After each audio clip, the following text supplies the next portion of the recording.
Well, hello everyone, and welcome to the ADAC GT Masters Esports Championship powered by NBW Mobility Plus. We head to round number 5 here of the championship at the Lausitzring. My name is Connery Medic. I'm joined as ever by the ever wonderful Mr. Paul Smith as we head to Germany once again for this round of the championship. And Paul, the Lausitzring, potentially one of those tracks that can give us a neat little bit of action. Certainly could, and be plenty of opportunities for overtaking. Track's pretty wide in most places as well, so you shouldn't have that sort of single fileness of this track. But it is a tricky track as well. The infield of the oval is notoriously a bit sort of tight, but still there are plenty of opportunities to get some moves done.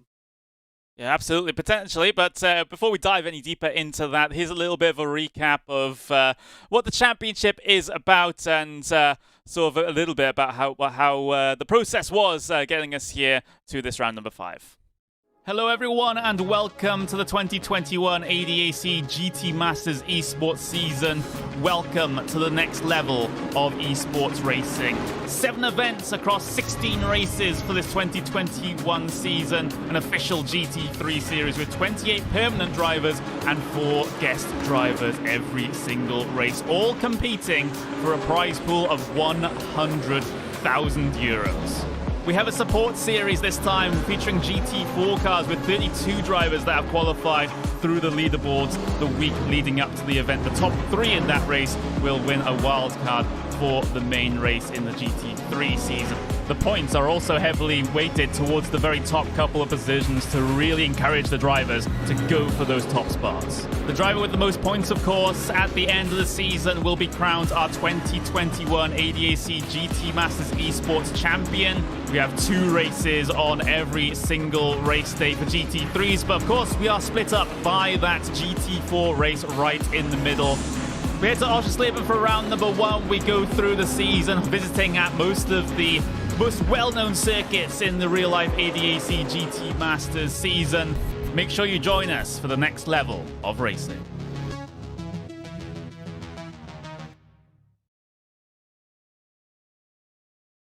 Well, we're going to be looking at another level of racing here at Lausitzring in just a couple of moments' time. But, of course, Paul, this is the part of the championship where things really do start to heat up. We are getting towards those final couple of rounds. There's only 3 events to go, so things can wrap up pretty quickly, especially if you're Barcelona. You're hoping you get it done pretty quickly due to your advantage at the very top of the order.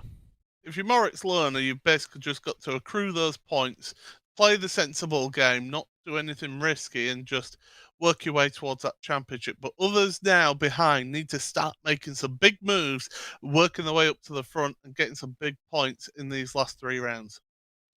Yeah, that's going to be the task over the next couple of races. Of course, we have this event here at Lausitzring. Then we head to the Sachsenring at the end of September for our penultimate round. And then, of course, we have our grand finale at Hockenheim on the 19th of October. So a little bit of time in terms of the weeks in between the races, but not a lot of races to go here in this one. But we'll move on and have a little bit of a more of a chat about this track, the Lausitzring. And to start us off, we have German commentator Patrick Simon to take us through his particular way of negotiating this circuit.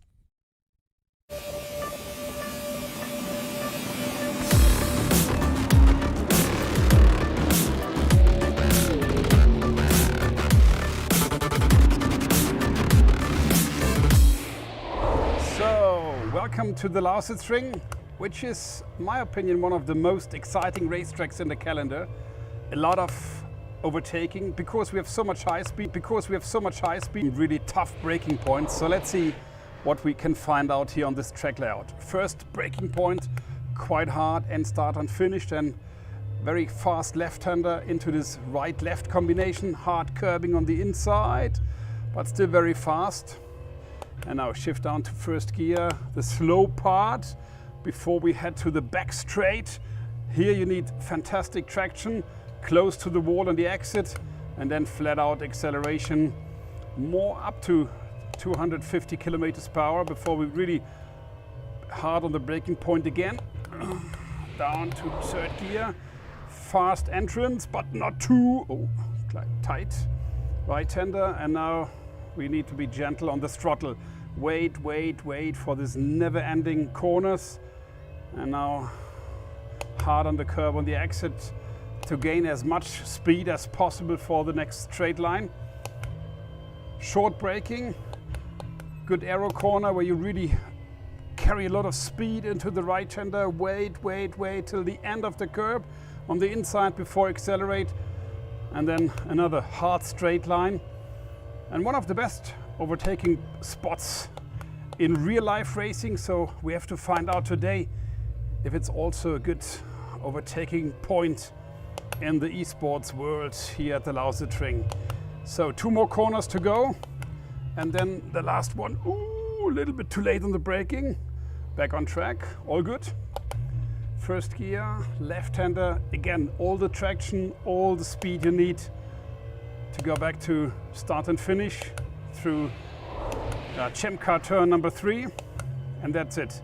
1 lap on the Lausitzring. Maybe not the fastest one, but at least you know where we are racing today. Have fun.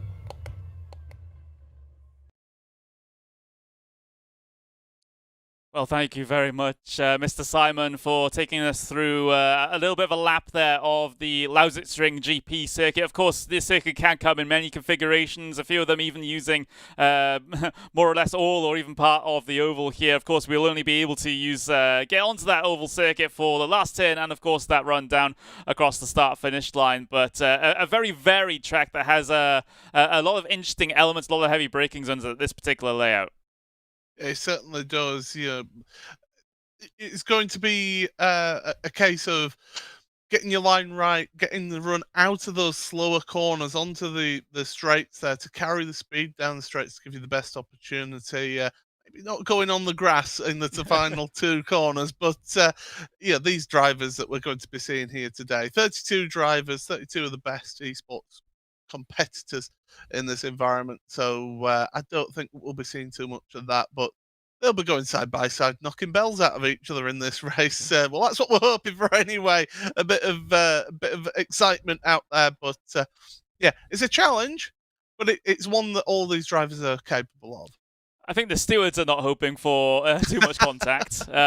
We saw a lot of stewards action being taken last time at the Nürburgring, so we'll see if that is a theme that continues here into the Lausitzring. But of course, you have all of your regular season drivers competing, or at least most of them competing this time around here in the Gt3 Championship. There's your entry list for the GT3s with the usual names, but of course, the names that are a little bit more unusual are those guest starters, of course, those that have been able to bag themselves a slot in the race here today. So those are the names on the right-hand side of your screen there. Victor Prim, Vila Crevi, Pedro Gomez, Christopher Corona, Royce Rocco, Jesus Reta, and Vlad Tatara. Will be our guest starters here today. Just out there, they're not going to be qualifying for any point scores or prizes at the end of the season. They're out there just to make up the rest of the field and to, give them the opportunity to get sometimes sorely needed experience trying to compete with some of the top drivers on RaceRoom. Absolutely, and the only way that you improve as a driver is if you come up against the best. So that's what they need to do. They need to test themselves, and this is a tremendous opportunity to be able to qualify yourself for these races and to get on the grid along with all these top drivers. So it's a tremendous opportunity for them, and one that they will relish, I'm sure. Let's have a look at the Gt3 standings then, because this is what the championship picture looks like coming into this round number 5 of competition. Moritz Lohner with a very healthy advantage as your championship leader at the moment. 250 points to his name. That's a very comfortable buffer back to Jack Keithley, who currently resides in second place. Only narrowly, though, 2 points ahead of Jacob Brzezinski, and then it's 4 points further back to Kevin Siggy there. So it seems like second place in the championship. Very, very competitive at this stage. But like I said just a couple of moments ago, Paul, Moritz has to be very, very comfortable with that gap heading into the final couple of rounds. Well, that's it. A 53-point gap there. It really is a comfortable margin, and he's deserved that. He's earned that gap. The rest of the grid, it's all been sort of fighting over who is the best driver each and every week, and there's been no consistent, real major rival to Moritz this season. They've all been sort of tripping over each other. So Jack Keithley has stood out really well, as has Jakob Brzezinski. And Kevin Siggy had a really good time out last time. So, never write him off for the championship. But I would say those drivers, that one of them needs to be above the rest and really take it to Moritz, because if they take points off of each other, they're just going to be handing Moritz that championship. Yeah, and Moritz, of course, we'll be hoping that happens. It seems like he's been able to keep himself largely out of trouble so far this season. And, of course, we've been talking about throughout the races that we've had that, in the previous season, Moritz Lohner didn't even score a race win, but still won the championship. This time he is winning races, and that's got to be a little bit concerning if you're one of his competitors. He's leveled up somewhat. Yeah, he's really just stepped up a league, and everybody else seems to be just floundering a little bit, trying to keep on to his coattails. But when he has had issues out there as well, though, he's been able to work his way through the grid, whereas some of the other drivers haven't been able. They've been getting stuck behind others. So Moritz just seems to have that Porsche really dialed in wherever he is. Here we go then, qualifying just about to, has started. The drivers are on their outlaps though, so the flying lap's not coming in just yet, but we're on track here at the Lausitzring for 10 minutes of open qualifying. And, let's see what happens here then, because there's a lot on the line, especially if you're one of those drivers that's currently sort of in that P2 region. Talking Jack Keithley, Brzezinski, Siggy, that sort of area. Like you said, Paul, one of those drivers needs to break out in these final couple of events to be able to challenge Lohner. But all that Lohner really needs to do is just get consistent top 5 finishes, and that's pretty much it. Yeah, and he's got experience of doing that, but you notice how everybody's trying to be in a slipstream train here. Slipstream is going to be key around here for qualifying and into the race as well, because if you've got yourself a really good draft partner, you can get some extra time out of that car. Because you're onto this back straight as well, it's not just the start and finish straight that you get to go down on the oval, it's also this back straight here before you hit the brakes into this 90-degree left-hander. That gives you that little bit of top speed.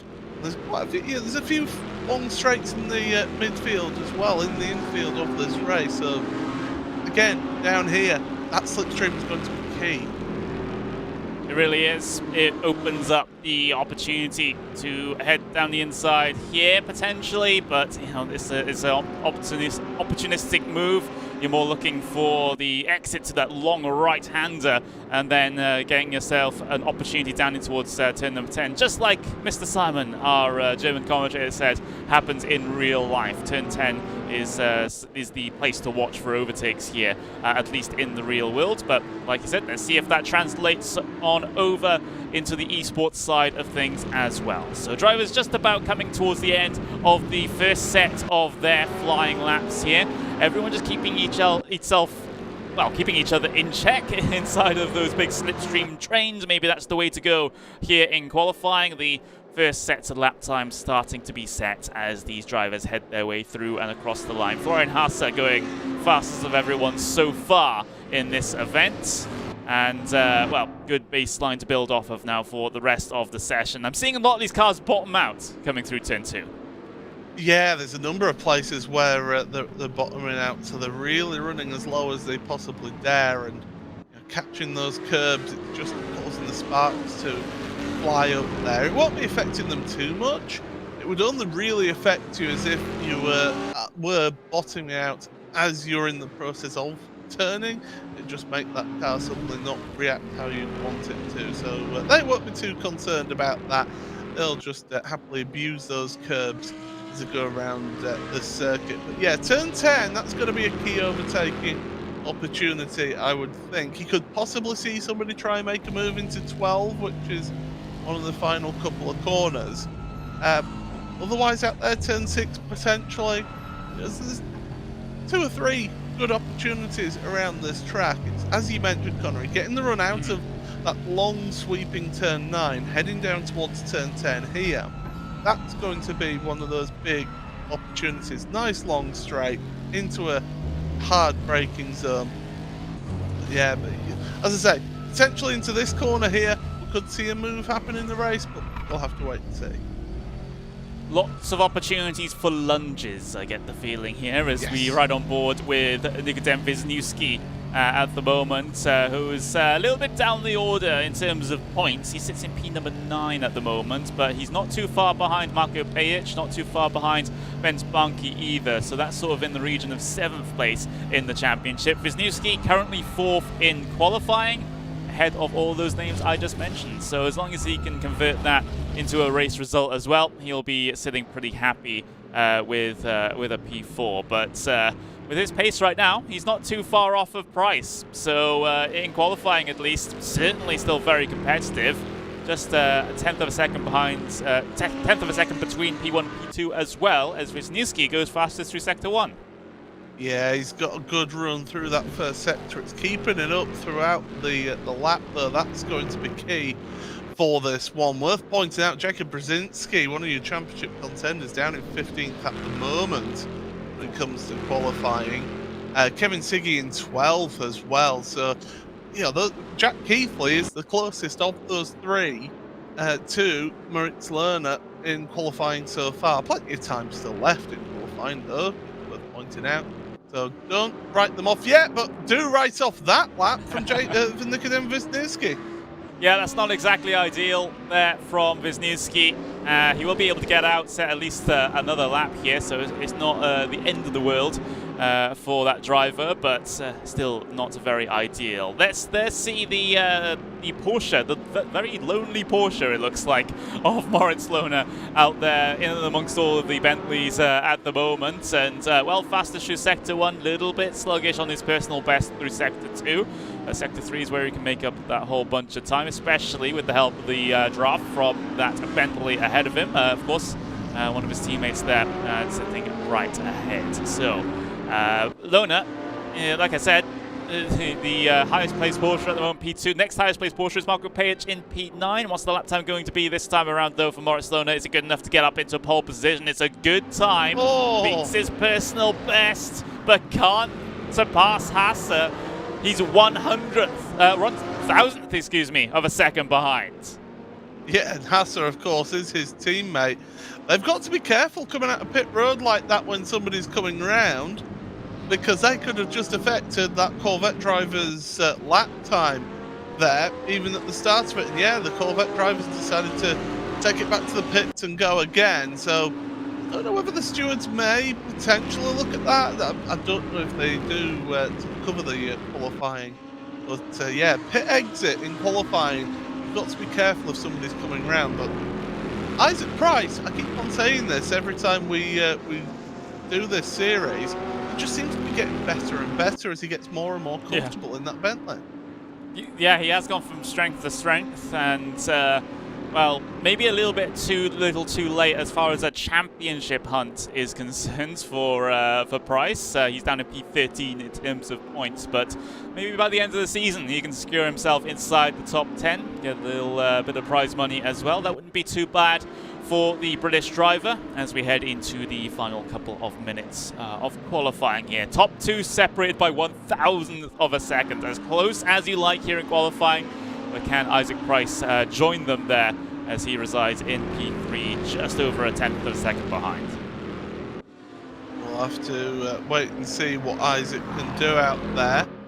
Time, of course, running down now. We're reaching the 2-minute warning here in qualifying. So drivers need to be getting round and starting their final lap pretty sharpish, because once that time strikes 0, that's it. They're done for qualifying, and these gaggle of teammates, Door Esports, are all together and only just past that start-finish line before that 1 minute 41 mark.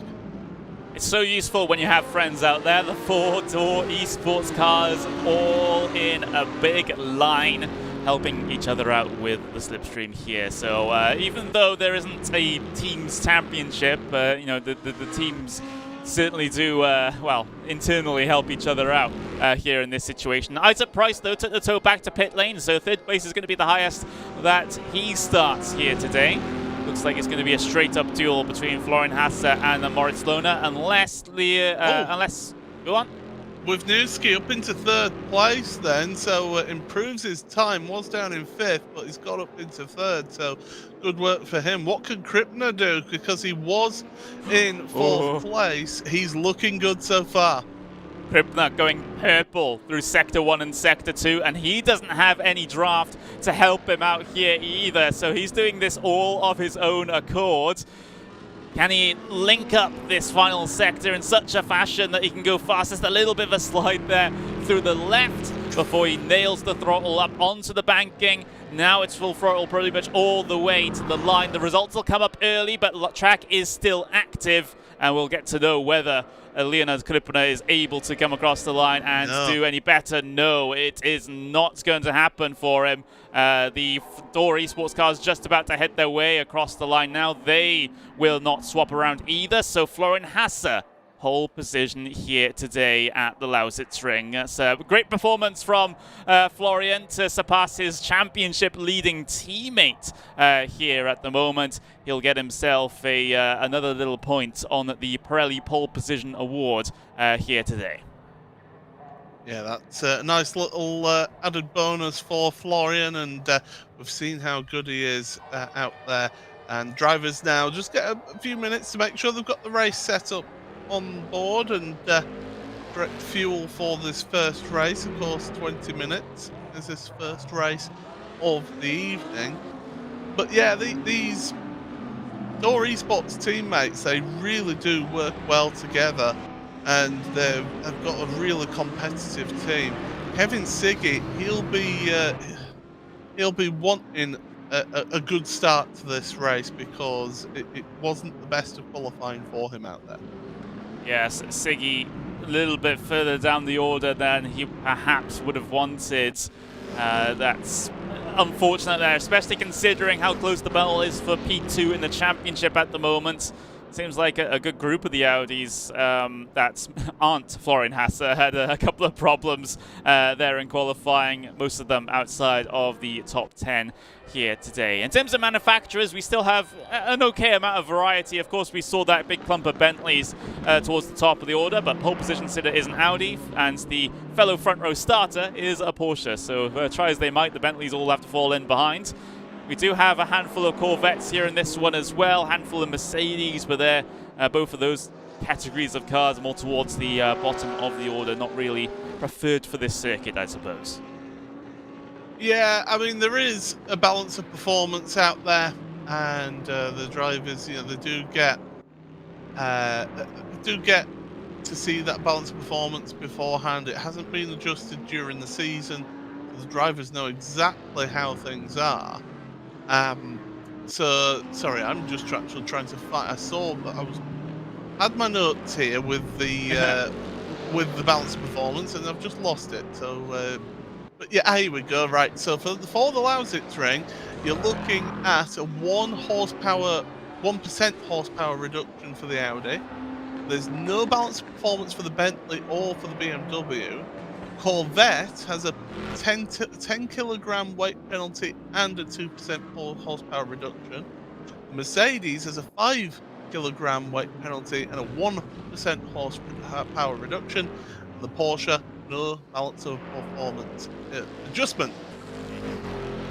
Yeah, so, you know, it's good that the race administrator is always trying to keep on top of things with regards to making sure that the manufacturers are as equal as they can possibly make them. But of course, you know, it's kind of like trying to figure these things out blind sometimes, Paul, because you've got driver preference that factors into things, and you know, sometimes the fast drivers just make any car seem fast, and it's kind of hard to judge sometimes what exactly the correct balance of performance is, because you know, you just have all these different variables to have to consider.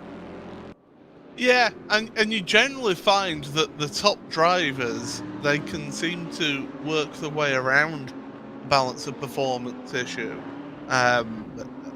There's certain real world series where just certain drivers, it doesn't matter how much weight penalty they put on the car, they just seem to be able to drive around that and to extract the best out of the car and compete at the top. So it's all, as you say, about preference of the driver as well as the general performance of the car. Obviously, if you're given a big horsepower reduction and a weight penalty, then yeah, that's going to have a massive hindrance on your capability of being able to race fast around here. But if you can dial that car in with setup wise and with your driving style, anything's possible, really.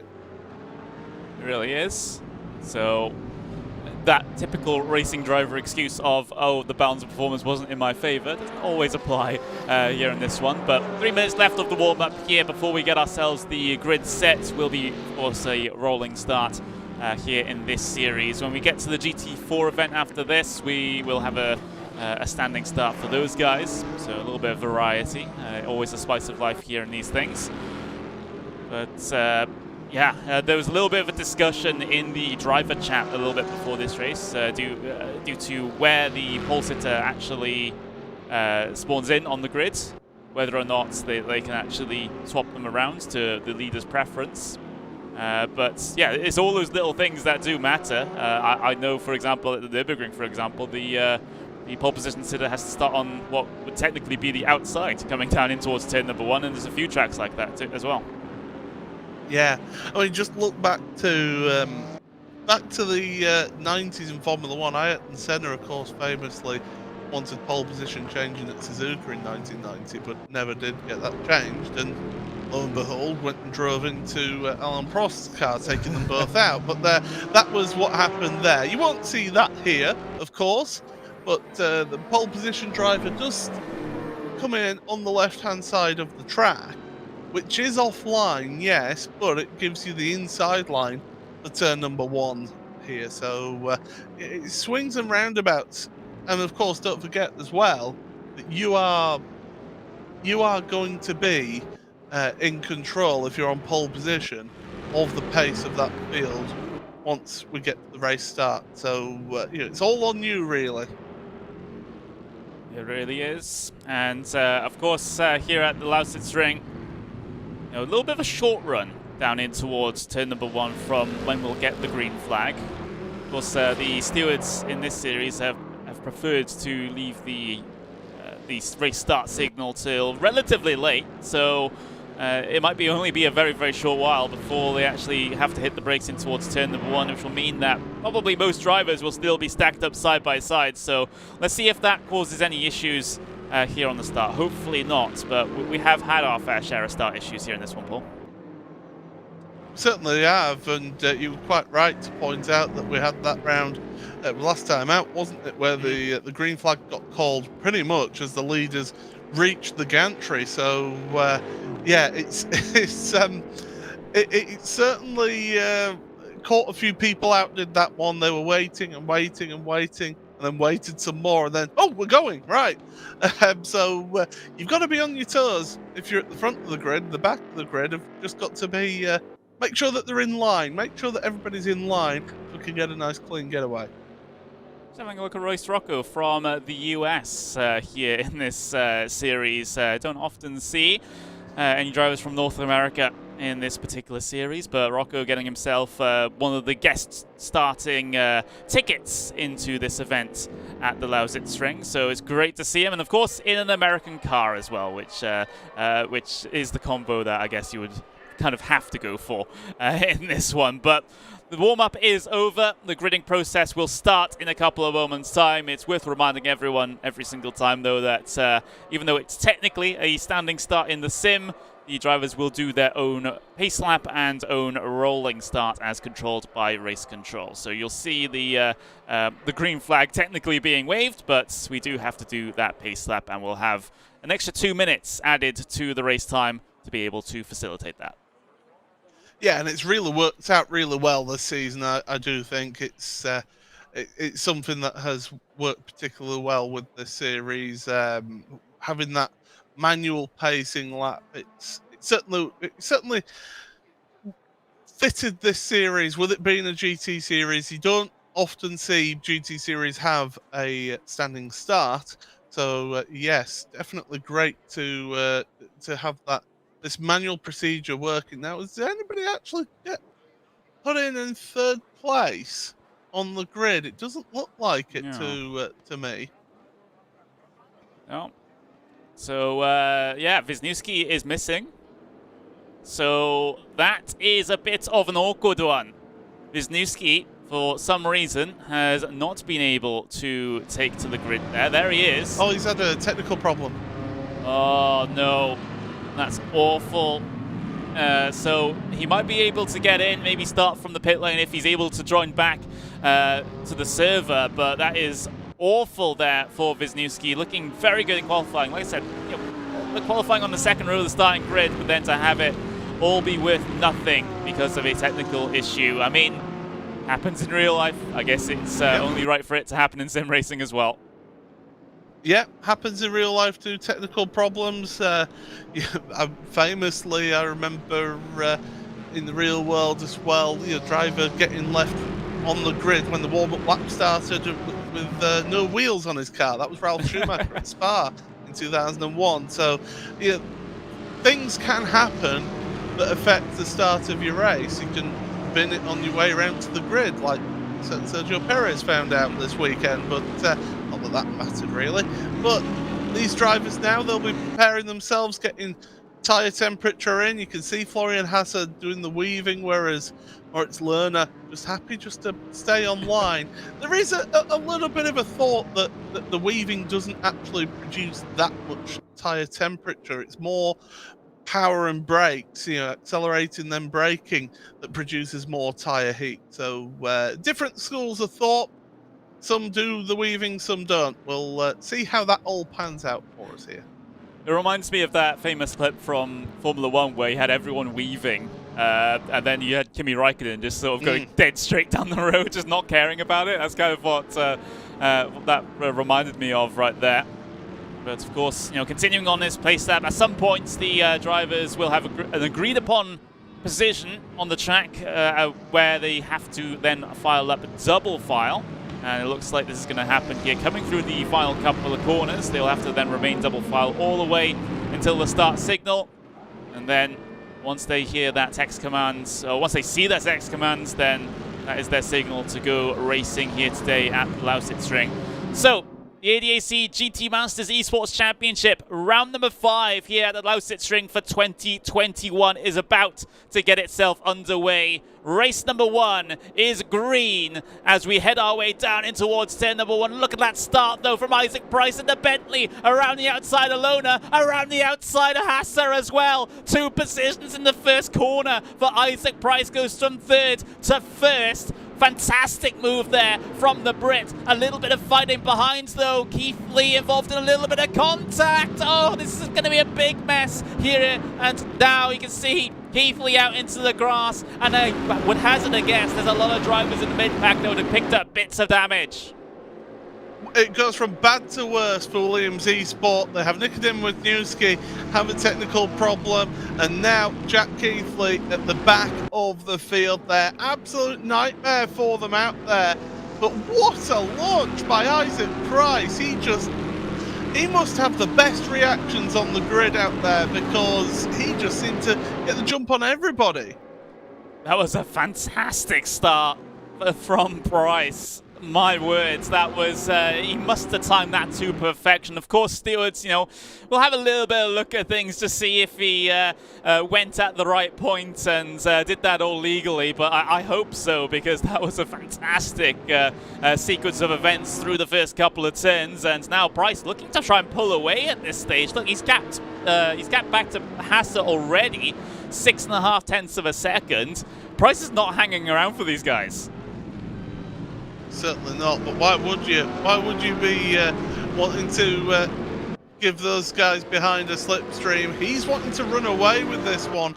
He wants to try and get as far down the track as possible to try and really cement his advantage at the front here, give himself maximum points for this race. Moritz Lerner, he'll be happy just to sit behind Florian Hasse right now with his teammate in front of him, but he's got to be careful because Krippner behind, he's loitering with intent. There's a little bit of a gap, not too much, and Tim Yarshall, well, we've seen him pull some moves throughout this season.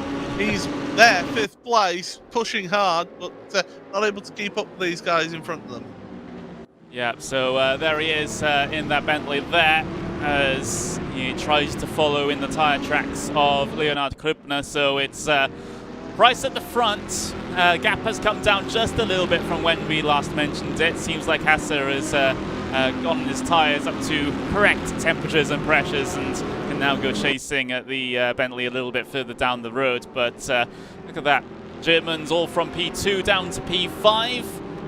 But of course, Rietveld trying to hold on to them, the Dutch driver from Team Redline, in that highest placed BMW here at the moment as well. Next highest place is Pilsker, down in P16. So Rietveld doing very, very well indeed here in the early portions of the event. He's being followed quite closely, though, by Jacob Brzezinski behind. By the way, any news on Wisniewski there? Well, that's all the news you need. Still down on towards pit lane.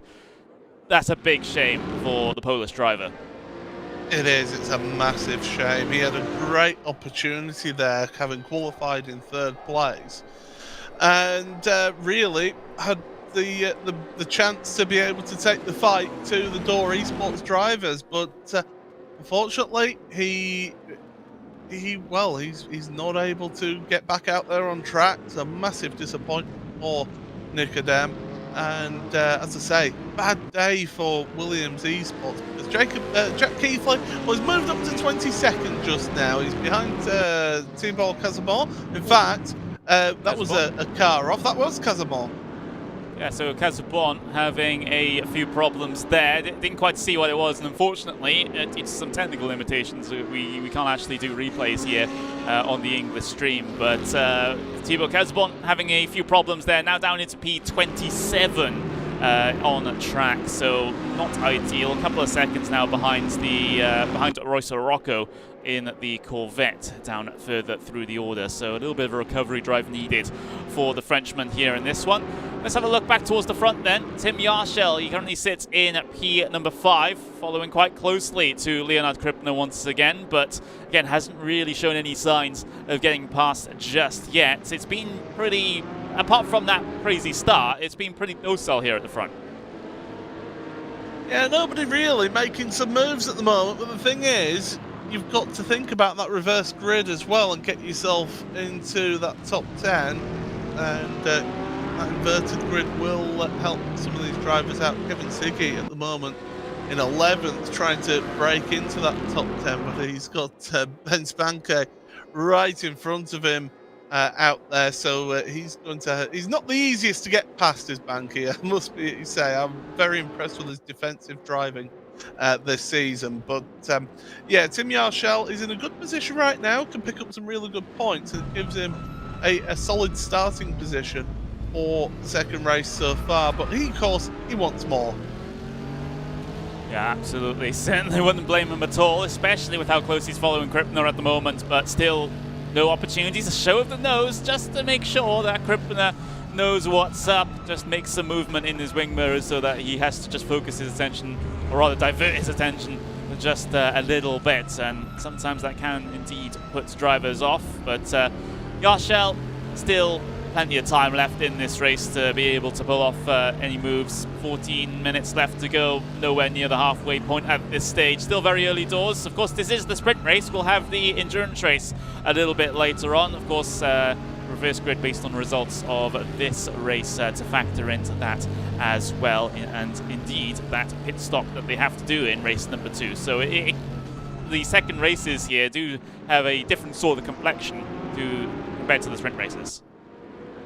They certainly do, and Isaac Price was always considered one of the better drivers in that second race with his longer stint strategy in that race. So that might sort of pan out really well for him if he's able to get himself towards the front of the second race. But right now he's getting away from the two Door Esports drivers, and the thing is, Hasser and Lerner, they're battling away, and Hasser has just backed out of that one allowed Moritz to the front. Moritz up to second place. That's your championship leader, and what a sprint race this is turning out to be for Lohner, considering, of course, the early problems. Well, not just in the race, but of course in qualifying as well, with the fact that Siggy had to, well, he wasn't great in qualifying, shall we say, so started a little bit further down the order. He remains in P11 for the moment. Keithley's problems as well. Keithley was P2 in the championship, and thanks to that early incident, down in P21 in the race. So Lohner is looking incredible in terms of points here at the moment. Yeah, Jacob Brzezinski in 7th place right now. He's behind Rietveld, and the thing is, they are dropping back from Yarshal and that front 5. So really, Moritz Lohner is in a very, very comfortable position right now as far as the championship. Not comfortable, however, is Krippner, because he's got Yarshal with him, showing his nose, but he was shown the outside, and Krippner saying, "No, thank you, I'm not letting you through." So Yarshal's got to regroup and think again. Well, that was the first attempt. A slight mistake there through the right, though, for Krippner. Might compromise his line into the final corner. Yarshal able to take it a little bit wider, maybe get a bit of a better drive off, but that gap still looking pretty wide as they head their way across the grid spots once again. Just 2 minutes away from the halfway point of this sprint race. A little bit behind as well. You got Brzezinski looking all over the back of Rietveld here at the moment as well. Brzezinski, again, one of those drivers that can really, really drive the wheels off of that Bentley when called upon, and this might be one of the times to try and get past that red line driver. Yeah, but Rietveld, again, we've seen him throughout this season, not the easiest to be able to be overtaken.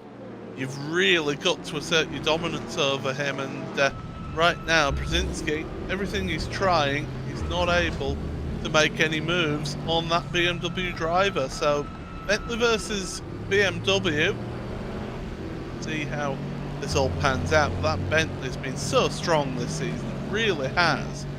And it's only people like Moritz Lohner and Florian Hasser that have been able to really stand out in anything but this Bentley. It's been a very popular car, very strong car, but you know, it's not just the car in these series that makes a championship winning pairing. It's you know, obviously the drive. It's probably the most obvious statement I'll ever make, but you can't just rely on the equipment that you're given to be scoring some good points here. It helps, yeah. I'm not denying that it helps, but as Lohner is showing at the moment, sometimes driver skill does trump up at least a little bit. Well, did you notice how through that penultimate corner at turn 13 back onto the oval, Jacob Brzezinski is hooking his wheels over the curb, helping pull that Bentley round. We know that the Bentley's not the greatest in the slow speed corners with it having such a long wheelbase. So he's hooking over those curbs through some of these slower corners just to help pull the car around, whereas Rietveld in front of him wasn't really mounting the curb there. So you see how the different cars have different ways of extracting the speed. Of course, that Bentley can feel like a little bit of a tank at times, having to use those curbs for a little bit of rotation through the corners. But and it kind of looks like a tank sometimes as well, very boxy indeed. But I do like the variety in terms of the manufacturers here that race in these sorts of championships. At that from Brzezinski, though, just a handful of tenths of a second behind, following as closely as he dares, looking for the slipstream, and, well, not an attempt down into this right-hander, but keeping himself big in the wing mirrors, continuing to apply the pressure onto the back of that BMW of Rietveld. Let's see if Rietveld cracks under the pressure, but like you've already said, Paul, Rietveld typically one of the best defenders in the championship. Yeah, and see, Brzezinski's getting the really good run out of turn 8 down towards turn 9. The problem for him is that turn 9 isn't really an overtaking opportunity. With it being such a long sweeping hairpin, you've not got the longest of braking zones. So that means that he's not able to take advantage of that run that he gets. And when he goes through turn 9, he's feeling the aero wash of the car in front. he's not getting the same downforce as he normally would if he was in clean air. And that means that he's not able to get the run out of turn 9 to make a challenge into turn 10. He's got to rely on a mistake from the man in front.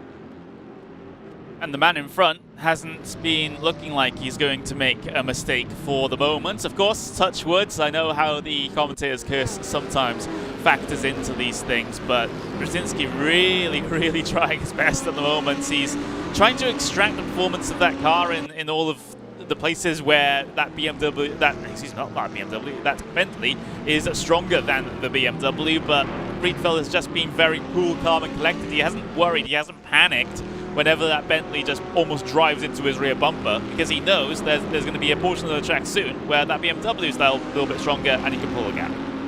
Yeah, exactly, and that's what you're seeing right here. The little bits of different strengths and weaknesses of the two cars just really showing off here. And now look at that, through the sweeping right-hander, and Brzezinski just dropping back that little bit. And meanwhile in front, again, Krippner having to go defensive, Yarshel having a look again, but not quite close enough to make the move. Yeah, and well, the Yarshel is as close as he wants, and he goes for the lunge into the final sector, but the crossover is available for Krippner. He has to try and hold it around the outside, a little bit of a slide on the inside for Yarshel. They almost make contact coming off the corner as well. Onto the banking they go, as Hasse keeps himself, or rather, Krippner keeps himself ahead at this point over Yarshel, but Yarshel might have another opportunity into T1. No, it's just a show of the nose there, but wow, that was a great little sequence between the two of them. Great respect given between the two Germans, but in the end, the status quo is indeed maintained.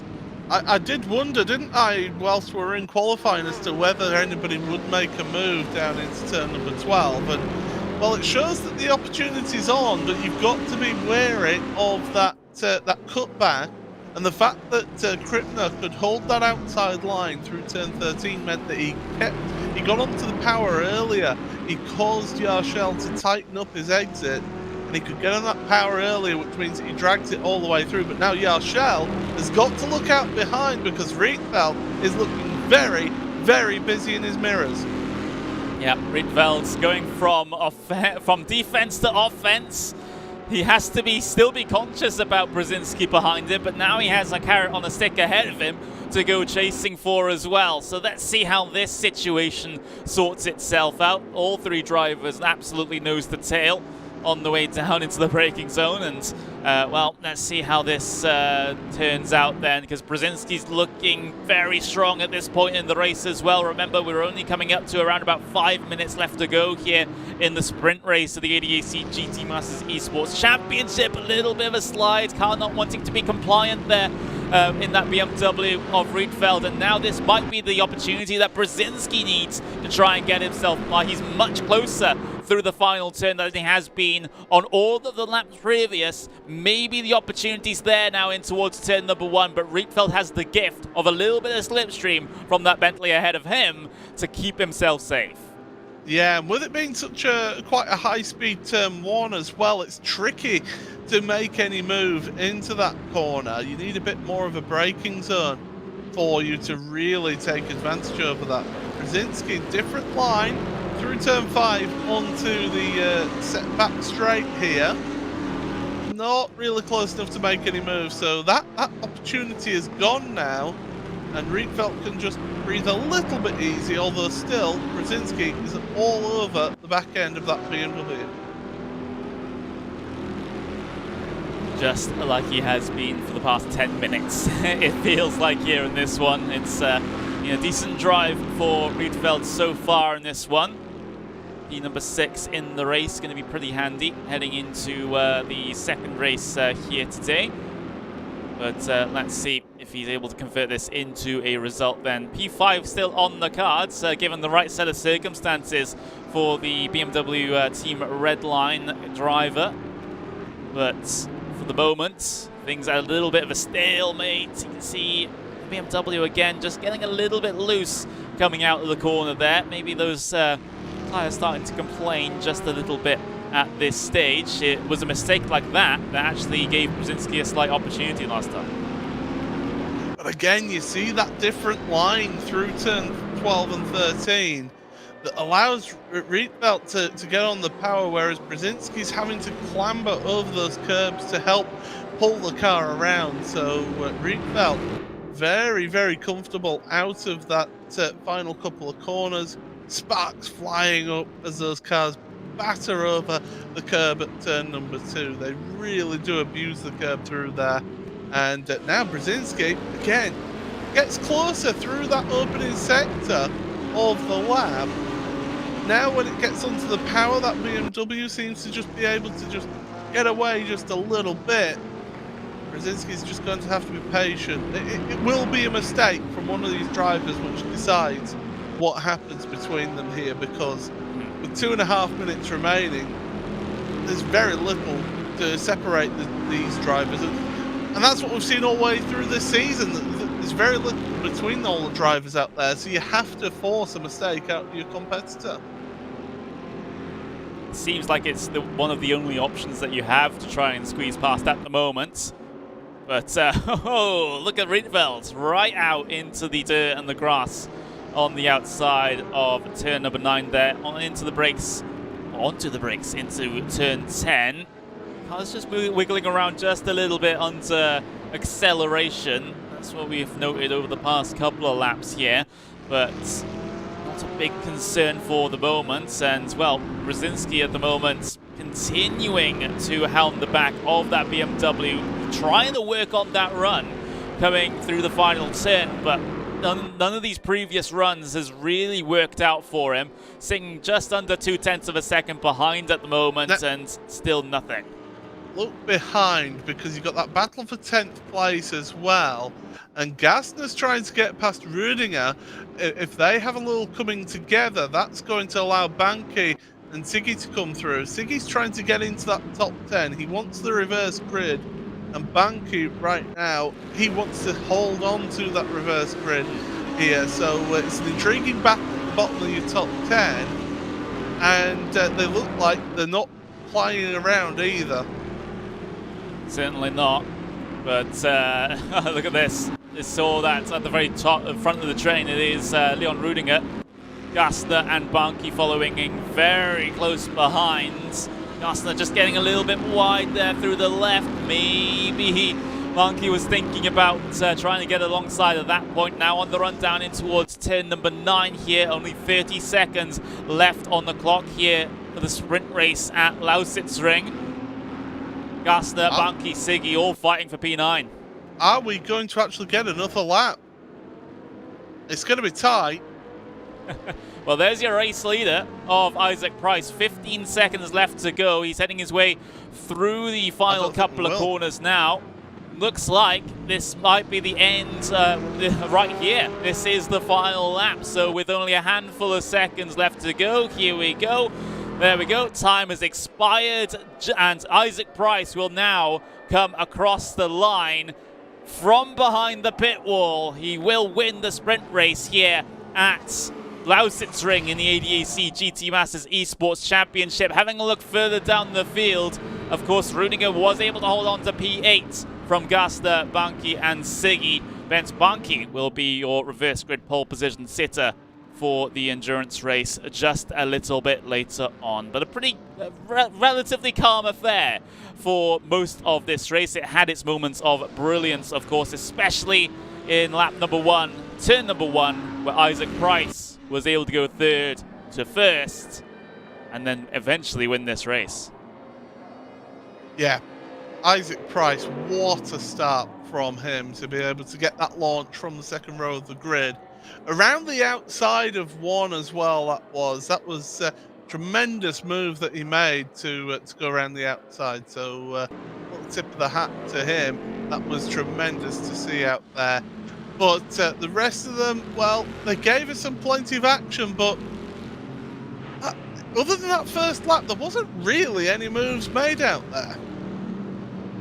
Kind of surprising considering what we were talking about a little bit earlier on in the pre-show. But drivers taking their wind down laps here, their cool down laps there's a reminder of the results as they head the way across the line. Of course, stewards will have to complete their post-race reviews, but this is the result that we have for now. Isaac Price wins from Moritz Lohner, then Florian Hasse, then Krippner, then Tim Yarshell down in P5. Jeffrey Rittveld P6 with Brzezinski P7, Rudiger P8, Garsten 9th, and Benz Banki will get the reverse grid pole position in that 10th spot. Siggy just narrowly missing out on that, and that is something that he certainly would have wanted, considering his fights for P2 in the championship. Yeah, he certainly would have liked that. He's not very happy, I can tell you as well, is Kevin, with what was going on out there, especially at the opening of the race. So, yeah, he's making his thoughts known, shall we say. So, a little bit disappointed, and quite rightly as well, because he's in an intense battle for that championship. But we've got to remember, he qualified 12th place. He gained 1 position in that race.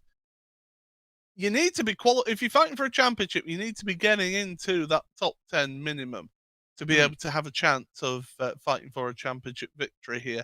Whereas Moritz Lohner, able to finish in 2nd place, got himself a really good handful of points there to go towards his championship.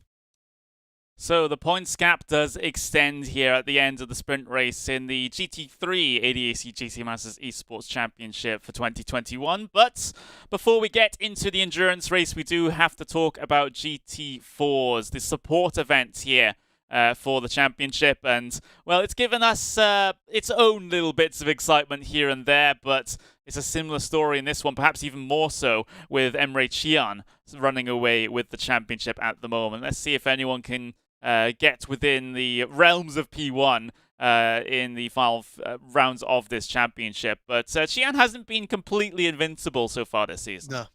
No, he's certainly not. He has had a few competitors the last couple of rounds, so that he has been pushed in these last couple of rounds of the championship, but he always seems to just come out on top, doesn't he? He always seems to just get there and be able to control things at the front. But Lausitzring is going to be a little bit different. See what happens out there. Hopefully somebody can take the fight to him, because he's been looking absolutely imperious up at the front. Yep, he really has. We can have a little bit, of a recap of the names that we usually see at the front of these things. You got Adam Pinces there, that's always relatively competitive. Ottaviani, Vanna, Kunze. Those are the sorts of names that you look at and you say, if they are able to improve just by that little bit more, maybe they can then sort of keep tabs on Cian. Of course, Cian still by far and away, at least in clear air, the fastest driver of this entire field for the moment. But like I said, he's not invincible. There are situations where he's been rattled somewhat and someone has been able to challenge him. But in terms of a championship fight coming towards the end here, well, if you bet on anyone else other than Cian, you're very optimistic. Yeah, absolutely. You feel that he's got one hand on that championship already, and of course with the prize that goes along with that entry into the GT3 championship as well, which is so well prized.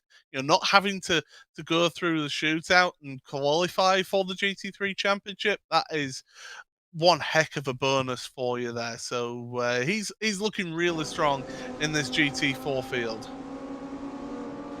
So a handful of minutes, well, just over a minute left in practice then here in the GT4s. And there's always a point of discussion, Paul, what sort of cars that we'll see in the GT4s, because at the very start of the season, we've seen a whole bunch of Audis, and it seems like the Audi theme does continue here at the Lausitzring. But we do have a good handful of Lotuses this time around. I count 1, 2, 3, 4, 5, 6, 7 Lotuses out there, or Loti. I don't know what the plural is for Lotus here. We have a single KTM, which is the lone KTM that we usually see. Have a handful of Mercedes as well out there. So kind of what we're used to seeing, Paul, with the kind of GT4 Championship being a bit of an Audi Cup. But let's see how well these Lotuses can do. Yeah, I've got to say you're turning into Alan Partridge there with the Lotus Loti thing, but it's good to see that mix coming in because, as you mentioned quite rightly, the opening round of the championship, it was very much the Audi Cup, wasn't it? It was very much all about the Audis. But now, a few more people happy in that Lotus. Good to see we've got the Mercedes in here as well, and our usual KTM. How it all pans out, we'll have to wait and see. But the Audi does look the favourite once again here today.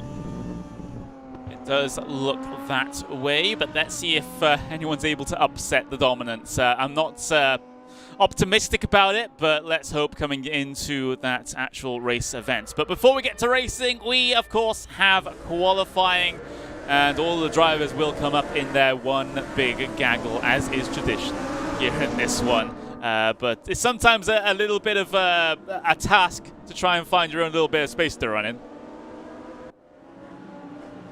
Yeah, everyone's determined. It's like a load of angry bees, isn't it? Just all swarming away, all trying to make that one work. But yeah, they're all bunched together. Myself personally, I used to find that I preferred to just get out on my own and just do laps on my own rather than worrying about the slipstream, because it can backfire on you if you try and work that slipstream, because one car makes a mistake in front of you, it affects you and about 3 other people as well. So sometimes being on your own, as we saw with Isaac Price in the GT3 qualifying, can actually work to your benefit. It really can. Of course, very track dependent, I suppose, on that one. But yeah, well, these GT4s, of course, relatively underpowered for what they are. Still fantastic race cars, though.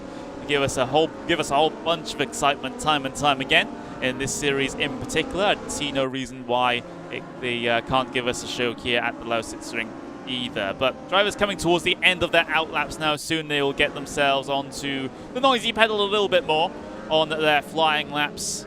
But plenty of time left in the session to get those under their belts. Emre Cihan, well, he doesn't need any draft, it seems. He's leading the entire field around. He'll be the first one to come across the line to start a flying lap, and let's take the onboard with him. Here we go then. Out of turn 1. Look at the understeer. Really struggling there through turn 1. Into 3, using the curb. Back end kicking out there. Slow it right down for turn number 4. This tight right-hander. Tight left, then onto the back straight here. Back onto the oval. It's a tri-oval here at the Lausitzring Euro Speedway. Get up to VMAX down the back straight here. Look for your marker, 100 metres. Slow it down. Use the curb on the left here. Turn 7. All of the curb and then some through 7. 8. It's a long sweeping left-hander. Quite slow mid-corner, but then get on the power nice and early. Use the curb on the outside there. Get the car over to the left-hand side now as you're heading through down towards turn 9. And we've been seeing this as a long sweeping right-hander. Brake. A little bit of brake. Emre just deciding to V off the corner. Some people will hug the inside. Emre deciding to make it a 2 apex corner. Back onto the power once again. Over to the right hand side because turn 10, tight left hander. Onto the brakes. Using the curb. Power, use the curb on the right there. Through 11, which is flat out, and then into 12, which is such a tight corner here. Full lock there to the right, now full lock to the left here through 13. Wind it out, run it all the way out to the wall on the exit of 13, on through the final corner, Champ Car, turn 14. He's deciding to hug the inside here as Emre, and that's a lap of Lausitzring.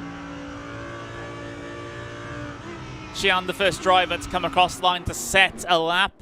Let's see if that provisional pole position stands over the next couple of moments as everyone else heads their way across the line. It's Cihan currently clear by just under 0.3 of a second back to Ottaviani. So despite having no slipstream, the Turkish driver has put down a pretty respectable lap here to open up his qualifying effort. Everyone else continuing to head their way through for the moment. Vermeulen in 3rd place, Pincers in 4th place, Sinyan Gunay in P5 with Kevin Schlacker in P6 is the highest placed non-Audi in this event in that Lotus. So doing pretty well for himself there is Kevin. KTM's up to P8, that's Sebastian Ree. And, well, everyone else kind of getting their banker laps in that they can use to make sure they don't have to worry a little bit later on in the session that they haven't set a lap time. There's the luxury of sim racing, though, Paul. Sometimes the ghosting does help a little bit on pit lane. Yeah, it certainly does, and means that you don't have to worry about getting damage on pit entry, but on pit exit, should I say. But yeah, this is now, it's a crucial lap if you're on your out lap, just to warm up your tyres, get the tyres up to temperature and pressure, brakes as well, and Axel Vermeulen deciding to go back to the pits, realised he wasn't improving, and decided to get himself a fresh set of boots and get going once again. But Ottaviani, getting out of the way of people, wants to get himself a bit of a gap here by the looks of things, into the back of a queue, be able to work things his own way, get tyre temperature built up by going onto the power and the brakes once again. Into turn 12, he's going to get going for a flying lap out of turn 13-14. So preferring not to have too much help in terms of the slipstream, that's probably a sensible plan considering Qian's provisional pole position time at the moment is one done without any slipstream, so maybe not so important here in these GT4 machines at the Lausitzring, but Ottaviani across the line to start another flying lap here that's, well, he's hoping we'll be able to challenge Emre Qian, but 3/10, well, just under 0.3 of a second is a pretty sizable gap when you talk about the caliber of drivers here in this series.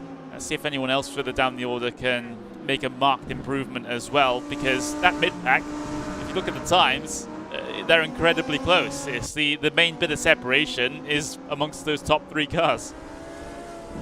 Yeah, first and second are on the run, and then everybody else is fighting for 3rd place, it appears. I mean, there's 1,000th of a second between Kunze and Adamczyk, so you can see how close the times are out there. There's a couple of hundredths between Vermeulen and Markovic as well, so yeah, the times are close out there. Ottaviani, he's got a PB in Sector 1. What can he do in Sector 2 now? Through turn 9. Get onto the power out of turn 9. Ooh. Look at that slide there, trying to use the back end to steer. And what's that Sector 2 time going to come up as? We'll see it right now. It's not an improvement in Sector 2. Yeah, that's a little bit worrying if you're that Italian behind the wheel of the Audi here. 0.3 of a second slower than personal best in Sector 2. That is not ideal whatsoever. And, well, let's see if he's able to pick something up through Sector 3, but I'm not expecting him to be able to get in the region of Emre Qian's time here as he heads his way out the final corner. Pincez P3 at the moment. Fantastic lap for him to put himself in that position. There's the lap time coming through for Ottaviani, and yeah, it is absolutely nowhere near. So Emre Qian's time is still safe. Oh, he's flying through sideways through turn 1. That won't help matters, that's for sure. He abandoned his last lap and went for it in the second one. So yeah. That won't have helped him through turn 1, so yeah, definitely not the best run through turn 1, but you can see how these GT4s, with the lower amount of downforce that they don't have the complex diffuser at the rear of the car like the GT3s have, so they will be moving around and sliding more than we saw in that opening race of the evening. Yeah, they will be, and well, for Qian, well, that Sector 1 was a little bit scrappy, 0.2 of a second slower than his personal best here, so looking unlikely that he'll be able to improve on his current provisional pole position lap time. How's Ottaviani doing though? He was slower through Sector 1 as well, so maybe the challenge won't come from Ottaviani here in this one. Slower through Sector 2 as well. But Xian looking pretty safe at this stage. What's the state of Pinces? Well, Pinces slow through Sector 1, but personal best through Sector 2 is not too shabby. Maybe he might have a slight chance if he completely aces this final sector here. Let's see him on his run to the line then. If not P4, maybe just that little bit higher on the starting grid. He gets shuffled down to P5 because Markovic coming in and sending a good time. And there's the time from Pinces. Puts him onto the front row of the starting grid. Not quite enough to get himself up into pole, but front row will be something that Pinces is going to be very happy about indeed. Here is Julian Kunze, who goes personal best through Sector 1. Personal best through Sector 2, so might have a little bit more here in Kunze's arsenal to try and get a little bit further up the grid. Yeah, but it's worrying for the rest of the grid that Xian has 0.3 of a second over everyone else. So yeah, it's a little bit worrying, is that one, that's for sure. But out the final corner then, Kunze, what can he do? Julian, well, we'll be able to see in just a second. Does he move up through the order across the line? Yes, he does, up to 5th place. So Kunze, with a last-ditch effort in qualifying, gets himself up inside of the top 5 cars. 3rd row on the starting grid for the German driver.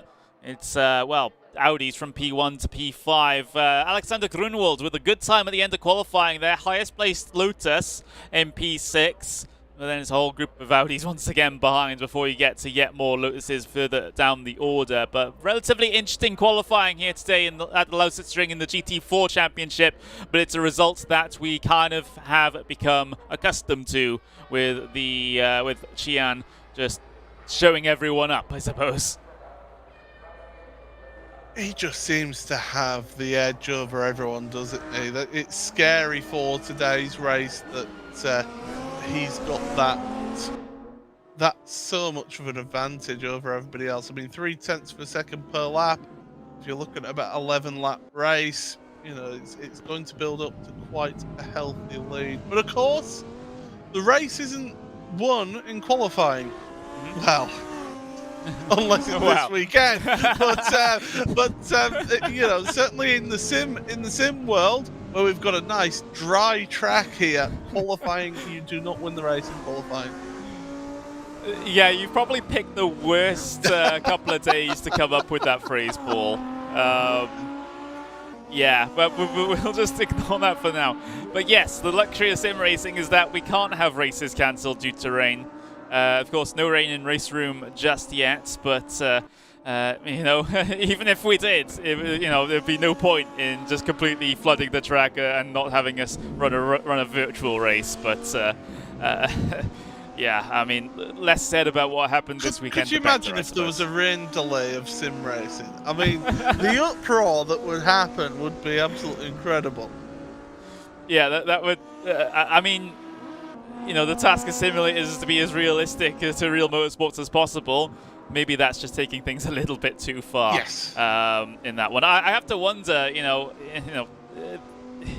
in some situations, of course, you know, if sims want to base their weather on live weather, for example, live weather reports, you know, what happens if it's snowing in real life at Spa or something like that? You know, does it snow in a sim or is it just going to be heavy rain? We'll just have to wonder. Yeah, certainly, but of course today we don't have to worry about that. In fact, all through this championship we don't need to worry about that. We've got lovely clear skies. Look at that, blue skies up in the skybox there. Just a few wispy clouds, so no need to worry about anything other than clear blue skies and aching hot sunshine. As we've got a spinner in pit exit. Well, if you're going to lose control, then do it there where it's closest to your pit box. But yeah, it's always been a bone of contention for sim racers that some want to see rain races, whereas others don't. They would rather have it more of a sterile environment, perhaps. And that, but at the end of the day, we just see close racing all the way through the field. That's all we can ask for, really, isn't it? I think the sterile racing is the most boring kind, though.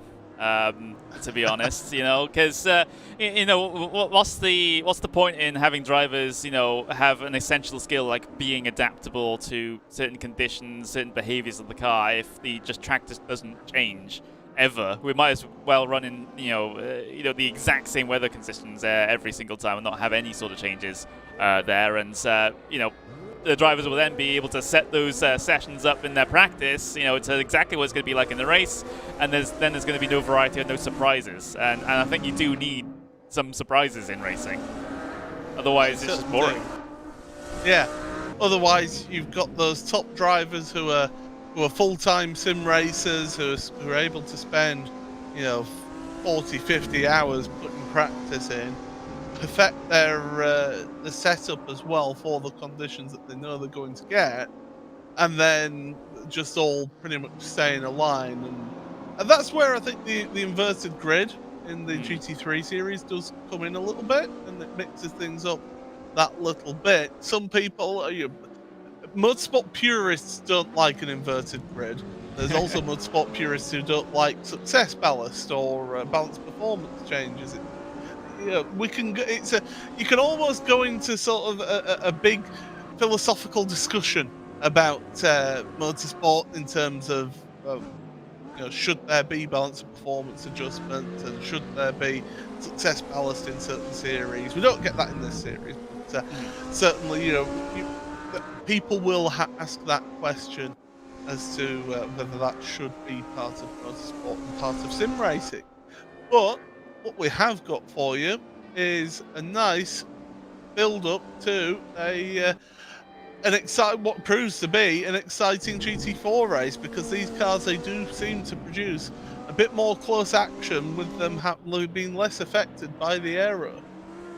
Yeah, it does seem to be the case, and of course, just linking back to that discussion a little bit. Of course, there's sometimes what the drivers want and what the drivers would love to see in races is not what spectators would love to see in races. There's a very, very big difference there, and the organizer does have to sort of juggle the interests of both, which is never an easy task, because if you compromise, well, neither side is happy in a lot of cases. So yeah, I don't envy the job of someone who has to try and balance those out. But we are just a minute away from getting the grid set here for the GT4 event. Standing start this time around, so that's a little difference compared to the GT3 series. And let's see how it changes the dynamics at the start, heading in towards turn number 1. Still ample opportunity, like we saw in the GT3 race, for someone for row 2 to get themselves to the race lead. Yeah, if you get that jump from the start and are able to get the run, then, give yourself all the opportunity. And the thing is, these drivers will have been watching that GT3 race. Okay, it's a different style of start, with it being a standing start compared to rolling, but they will have seen that and gone, oh, okay, outside line, it is on, I can possibly go for it. It gives you the inside for turn 2, and if you can get the car in front, which is what we saw Isaac Price do, then that just gets you slowed down in front for turn 3, and gets you into that comfortable position. So the moves they are on, it's a question of if somebody's got the fortitude to try and make that sort of move, because it's not easy through turn 1. Yeah, that seemed to be the case, especially in that GT3 event. That kind of gave us a good bearing on how potentially this event is going to go as well. But like we've said, the GT4s tend to race a little bit differently compared to the GT3 machines. Warm-up is over though, and we'll imminently get ourselves onto the starting grid for the GT4 event here at the Lausitzring for round number 5 of the ADAC GT Masters Esports Championship. So, standing start then, drivers will take themselves to the grid in just a couple of moments, and then it will be only a short amount of time before we get ourselves 20 minutes of racing in the GT4s. And of course, after this is done, you want to stick around as well, because we have the endurance race for the GT3 event directly after this GT4 race. So stick around and see who comes out on top in terms of the, the major points paying race in the GT3 Championship. Drivers getting themselves ready though. We have a maximum of 20 seconds before we get ourselves started and going here at the Lausitzring for the GT4 event. Everyone has gotten themselves ready. Everyone is on the starting grid. 20 minutes to race here in the GT4s.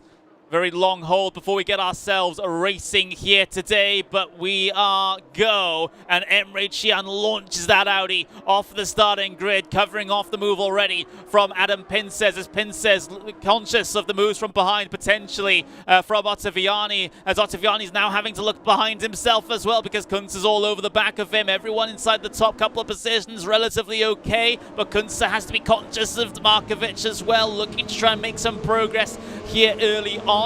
But a pretty calm affair at the very front of the field. A bit of side-by-side action a little bit further back, though, between Adamczyk and Jonas Vanna for P number 8 on circuit.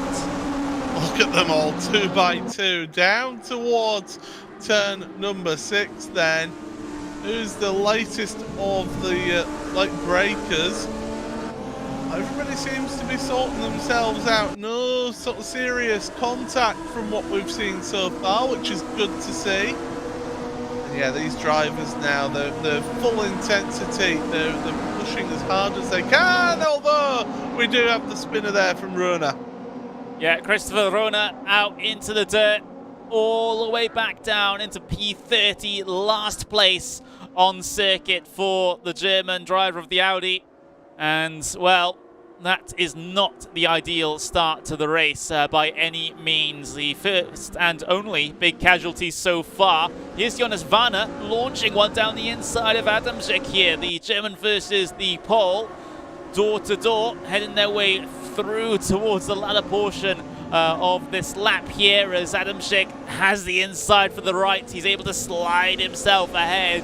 Well, keep himself ahead, as Vanna looks to try and fight another day. This little grouping all clustered up together at the end of the first lap. Here is where the small amount of slipstream from these GT4s comes into effect, coming down in towards turn number 1. But that's lap number 1 done and dusted.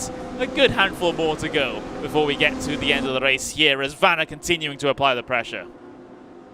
I tell you what, the worrying for those at the front is that Chian already pulled out 1 second on the opening lap, so he's looking absolutely imperious at the front. But we're seeing tremendous battling further down your field with Adamczyk and Vanna here, so those two battling away. Don't write off Gunnar as well in 7th place. He's the one leading this little quartet of cars, as wide line from Gunnar is going to allow Adamczyk to have a look. Oh, can he go to the inside of 8? No, he can't. Yeah, so things getting a little bit closer here, a little bit fighting further back. Might have been a car that was slightly offline there that has caused this whole situation back here. So Vitvoet and Creevy are going wheel to wheel at the moment as they head their way down in towards that turn number 9. Wheel to wheel through here. Creevy still ahead in the Lotus versus the Audi. The Audi of Vitvoet just sliding in behind. And, well, lots of places to look at if you want these little battles, these little duels going on here and there. Creevy once again on the defense to Vitvoet, though, as Vitvoet looks to take the wide arc through, looking for a cut back off the corner. Not going to be successful at finding that, though. Turn 10 seems to be more of an opportunity in these GT4s than we saw with the GT3s. So drivers are going to have to be very focused on not allowing any opportunities to the driver behind. But that Lotus, it's the 3rd placed Lotus in this race, in 15th for Creevy. Working their way across the line, that's good to see. But further up still, Vanna having to go a little bit defensive there from Vermeulen. He's out into the grass. He overcooked turn number 1, and Vermeulen might be able to get himself a free pass here, because that could have been a slowdown for Jonas Vanna, having to cut across the grass. And, well, Vermeulen still stuck behind for the moment, so maybe Vanna might have been able to get away with one there, as Vermeulen hoping that he's going to be able to get himself past at some point. And there we go. There is the pass being made by Vermeulen. Not quite completed just yet. In fact, he still has to slide in behind. Vanna, well, being a bit cheeky here.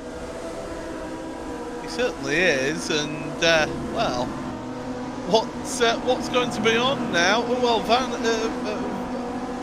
Vanna's managed to stay ahead, but they have lost a ton of time to Adam Chick and Gunnar in front, so that's lost them out that battle for 8th and 7th place. But these two now, Jonas and Axel, they've just got to regroup and see how they can go. But they have got that little bit of a gap. Meanwhile, Markovic is off. Oh, that was completely misjudged into turn 10. Went to look to the outside to be able to make the pass happen, but completely messed up the braking. Wasn't able to get the car turned in either, and now loses a good handful of spots. Now down into P10 with Grunwald and Schlacker behind him. You got Stanger involved in this as well, so it's in and amongst the piranhas, as we'll see a bit of contact between Schlacker and Grunwald, the two Lotuses, through the final turn. And that's going to slow him down because he got a horrible bounce off of that curb there. And here comes the Mercedes of Stanger to the inside of one. Can he do it? Yes, he can. And the Audi forcing his way through. That's a little bit rude from Dina. But, yeah, Schlacker losing out big time here. Yeah, and now Schlacker has to try and defend from Luciano Wittvogt, who's continuing to apply the pressure here. So things seems like for Schlacker, things going from bad to worse in this event, and sometimes that can happen, especially when you have a big train of cars behind you. If you just get caught out in one place, it's very hard for you to slot back in somewhere. It certainly is, and when you get freight trained like that, there's no worse feeling because you're trying desperately to get back into line.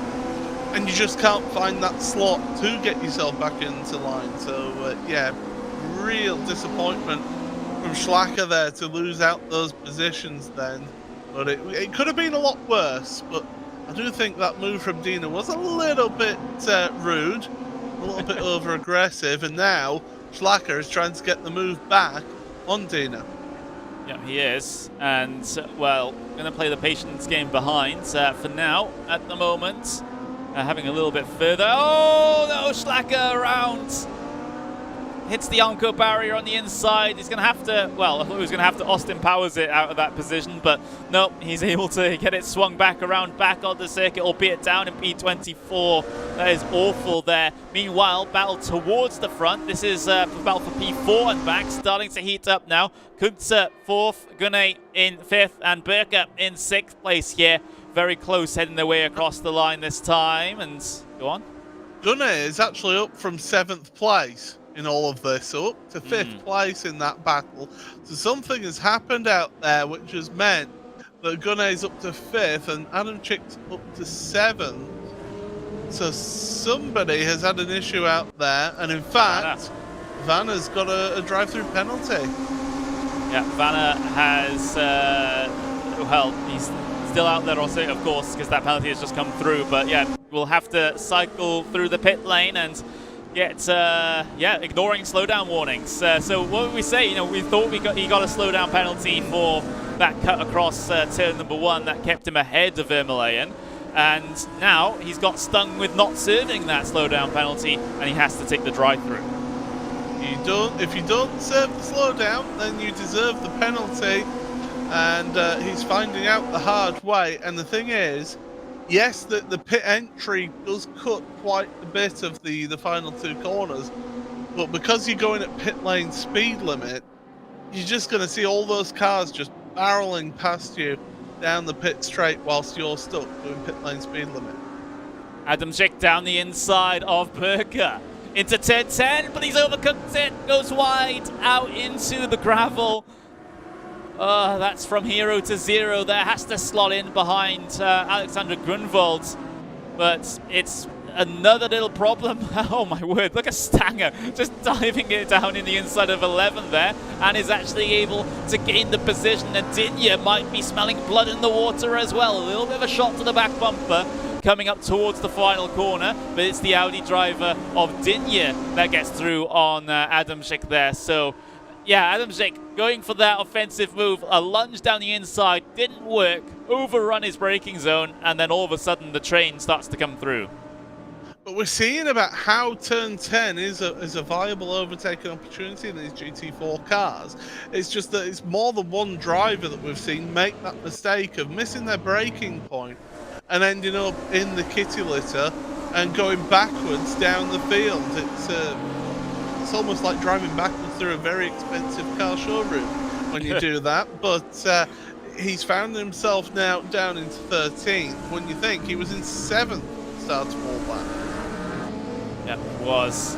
So just tumbling down the order as a result of that one. Down in P13 for the moment. Markovic looking pretty aggressive here over the exact same livery of Audi ahead of him. Axel Vermeulen on the run down in towards turn number 9 now. Of course, not the favoured spot to try and get past. Having a look further down the order as well, battle for P2 might indeed be on as well between Adam Pinces and Alessandro Ottaviani. So Pinces having to be on the defense here. And, well, let's see how well that works out, because Ottaviani certainly hasn't been afraid of these looks here and there over the course of the season. So, you know, this is just giving more space, perhaps, to Emre Can, who now has 2 seconds on these guys. Yeah, just a casual 2 seconds, it's fine. Now, the thing is, he'll be managing his pace at the front there as well. He won't be abusing his car too hard. But while these two fight, we've seen it time and again, while these two fight, they're slowing each other up, they're tripping over each other, and it's allowing your race leader to just pull away, and you always see the same. Has Vanna taken his drive-through penalty? No, not yet. So he's... Oh, look at that defensive driving further back as well, and the back of shot then. And the two Audis were trying to hold on to position, but yeah, it was... oh, we're seeing more robust attacks happening out there, and no change of position for those two yet. They'll get themselves onto the back straight. And a big switch into the wall almost. And well, here comes the Lotus to say, okay, you two fight it out, I'll take that position. Yeah, absolutely. So squeezing through there is Peter Daniel. And Daniel now looking down the inside of Mihai Neg now, who is also involved in that instant, looking to try and draw himself alongside here. There are lots of places to look at for action right now as the race has started to come alight a little bit. We do have to focus back onto the front couple of battles, though, because they're going side by side now as well. Vanna has lost the position to Axel Vermeulen, and now Markovic is looking to try and go down the inside, tags the right rear of the Audi through the corner, but Vanna is able to hold on. Remember, Vanna has to serve a slowdown penalty. I'm not sure why he's fighting this so much. Well, he has to serve a drive-through penalty. There's the Lotus to the inside of 10. Oh, almost loses control of it, and Stanger's saying, oh, right, okay, well, I'll take that position. Really, we should see Vanna heading on to pit road. Look at Stanger, just completely sends it down the inside of Dinya as well, and now, oh, it's all a bit of a mess coming through these final couple of corners. Multiple bits of contact, but somehow Stanger is the one that comes out on top in that entire fracas, as Vanna still has not come down on towards the pit lane just yet, still has not served his drive-through penalty. At some disqualified. point, yeah, disqualification. Yeah, that was the last time. You do have 3 laps to be able to serve it, and now Vanna has been disqualified for the event for not serving a drive-through penalty. That's... I'm not sure what point he was trying to make by doing that. I don't know either, but it was coming, whether he liked it or not. And the thing is, you don't try and play with the rules, because the rules will just come back to bite you in the backside, and that's exactly what has happened to Vanna there. You may sort of sit there and ask, well, why? Why have I got that? Well, it's clear. You took an advantage. You were asked to slow down and serve a slowdown penalty. You didn't do that. You got a drive-through penalty applied because of that. If you don't serve that penalty, there's only one place that the race administrators are going to sit you, and that's in the pit lane. You're done. Yep. So this deserved disqualification there, especially for a lot of these other drivers that have been adversely affected by that. You know, by him continuing to lap out there without serving his drive-through penalty. It's just bunched up this entire battle, and some drivers are going to be, of course, happy about that, but some of them are going to be livid. Well, not just getting involved, but actively fighting and banging door mirrors with these drivers as well. So potentially causing them issues in terms of damage as well. So yeah. No, absolutely right. He got disqualified. Yeah, absolutely. So well, some drama here in the GT4 event of the ADAC GT Masters Esports Championship. Battle still on though between Stanger and Markovic for P8 out on circuit. Markovic involved in that big, well, Stanger even more so involved in that huge amount of fighting in through Sector 3 just a couple of laps ago. But things stabilizing out a little bit, gap spreading out just a little bit in this pack. But Markovic still in the position where he can capitalize on any mistake that Stanger makes and, well, follows very closely through there.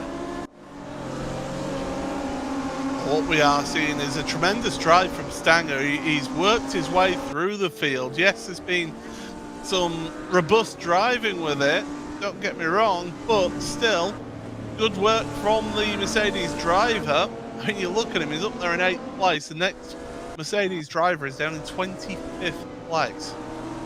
Yeah, absolutely. Another little close battle here between Alita Dinya and Patrick Adamczyk. So we've seen a lot more action here in the GT4 event compared to what we saw in the Sprint GT3 race. That is for certain. These drivers absolutely going hell for leather out there today.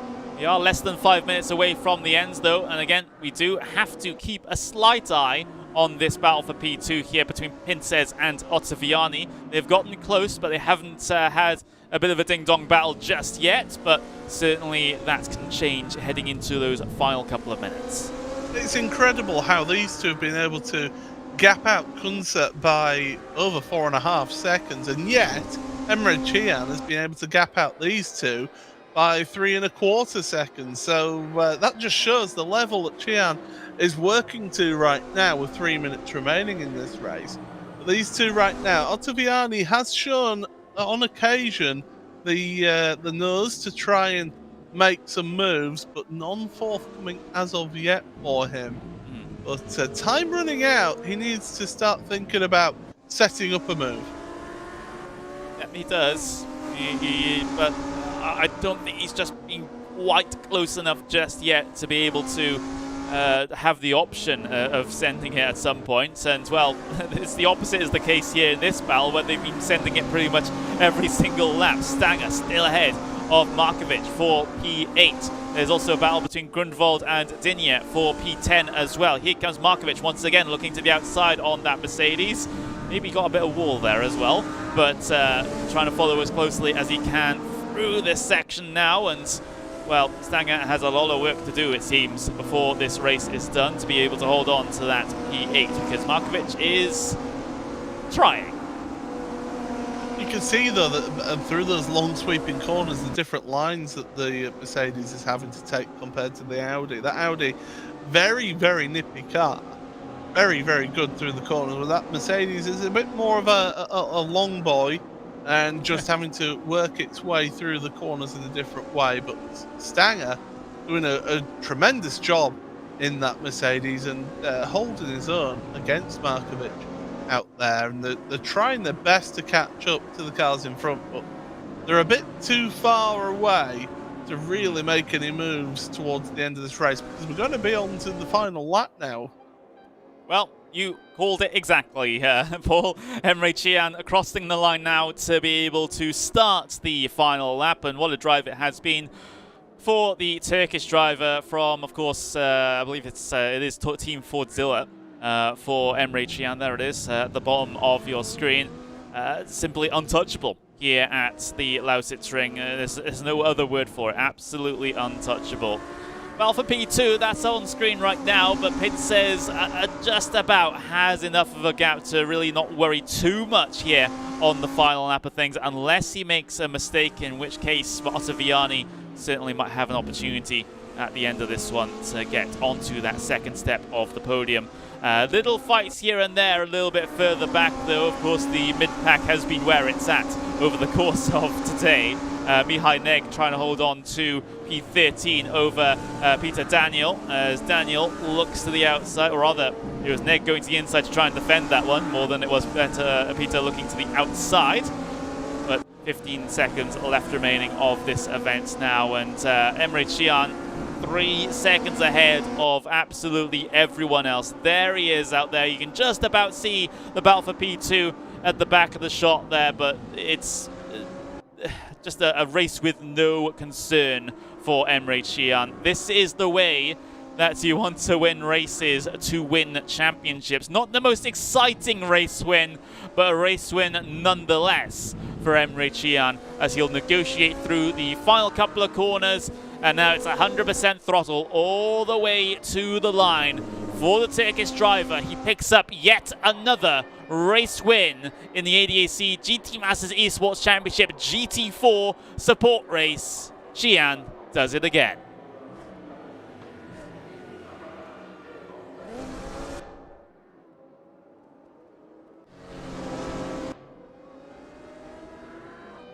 The mid-pack runners now head their way through and across the line. Stanger does hold on to P7 over Matija Markovic. So despite Markovic's best attempts at the end there, simply wasn't to be. Dinya holds on to P10 over Adamczyk. That was also one of the battles that we were looking at towards the end there, as everyone else heads their way across the line to be officially classified in this event. But Paul, I mean, we can talk about Emre Cihan all we want, and we will. 3 seconds ahead of everyone, but I get the feeling he could have made that 10 seconds if he had the appetite to. Yeah, the Grand Chelem there, right there, because he got qualified pole, led every lap, fastest lap as well. What a display of dominance from Emre Cihan. Team Fordzilla have got themselves a very, very capable driver right there. But Princess and Ottaviani, they kept the battle up to the end, but it wasn't able to sort themselves out. They just stayed as they were, really. But yeah, tremendous battling throughout the mid-pack as well. Kept us really excited and kept things really intriguing. Yep, it really, really did. And, well, we will, of course, have to head on over. Those are the, well, the GT4, actually quite old GT4 standings, so it's maybe not conducive to be looking at that at this stage. But, of course, you know, it's, for Emre Cihan, at least, it is the best race that he could have really hoped for here in this one. It was something that no one else could have really dealt with. No, that level of dominance is just, again, it's shown what a step above everybody else he has been on this grid here this season in the GT4 support races. And well, with 2 more rounds of this championship to go, you've got to say that he's basically got one hand on that trophy. Yeah, I would say so as well at this stage of the competition. He's certainly the driver to beat here at the moment, and, well, it will take quite a lot for someone to beat him. Let me tell you that one. But, of course, we will have to just wait a little bit here to then be able to get ourselves the situation sorted as regards to the GT3s. Of course, their endurance race is coming up, and of course, we do have to factor in that one stop. So, how does that change the complexion of the race now? Because usually at tracks where it seems like the GT3 struggle to overtake, it means that kind of everyone just kind of well, comes down in as early as well, I can't remember which way around it was. Come down as early as possible, Yeah, as come as early as possible. Yeah, yeah. I mean, it's difficult because we've seen how that strategy, that alternate strategy, has worked out for Isaac Price so many times in this championship, because he gets those fresher tyres, or they seem to have that effect over 3-4 laps here. Just have that freshness. They're able to really push them and really take advantage of them. So it's worked out for him throughout this championship to be able to go into his pits as late as possible. With him starting down in 10th place for this race, because of course he won race 1, it means that he may look at things differently. But to be honest, all the way through the season, he's been in the pack, and he's always run that late pit strategy, and then come through at the end and made those moves on those 3 or 4 laps where the freshness of the rubber really does help him out. Yeah, and well, the layout here at Lausitzring probably more conducive to fresher tires being able to use their advantages, because we have such huge, long winding rights and lefts and slow speed sections where you can really rely on the mechanical grip of the fresher tires. So I think it's going to be a very, very big advantage here today. But whether or not, which way the drivers decide to go with regards to the strategy around those fresher tires will be something to see. So I wouldn't say things are certainly like everyone's going to come down in this possibility. Of course, you've already mentioned that Isaac tends to push things out somewhat, but I think we might even have a big split decision in the grid today. Yeah, I mean, we've seen that 1 or 2 rounds of the championship where we've seen people waiting a bit later than they normally do, wait until about halfway through the race to get that advantage. But majority of the grid has just been pitting as soon as possible, get in, get that tyre stop done, and get out again. But more and more people have been willing to be more willing to try things differently, and to try something that has not been the norm out there. So yeah, it's going to be intriguing. It's going to be interesting to see with this circuit, as you mentioned, that fresher rubber. It does help. It does help things out there, and well, we'll have to wait and see what these drivers can do out there and see what they can perform. But I will say, a lot of people, we're seeing it right now, will be practicing that pit entry, because it's very, very tight on through the inside of turn 13, 14.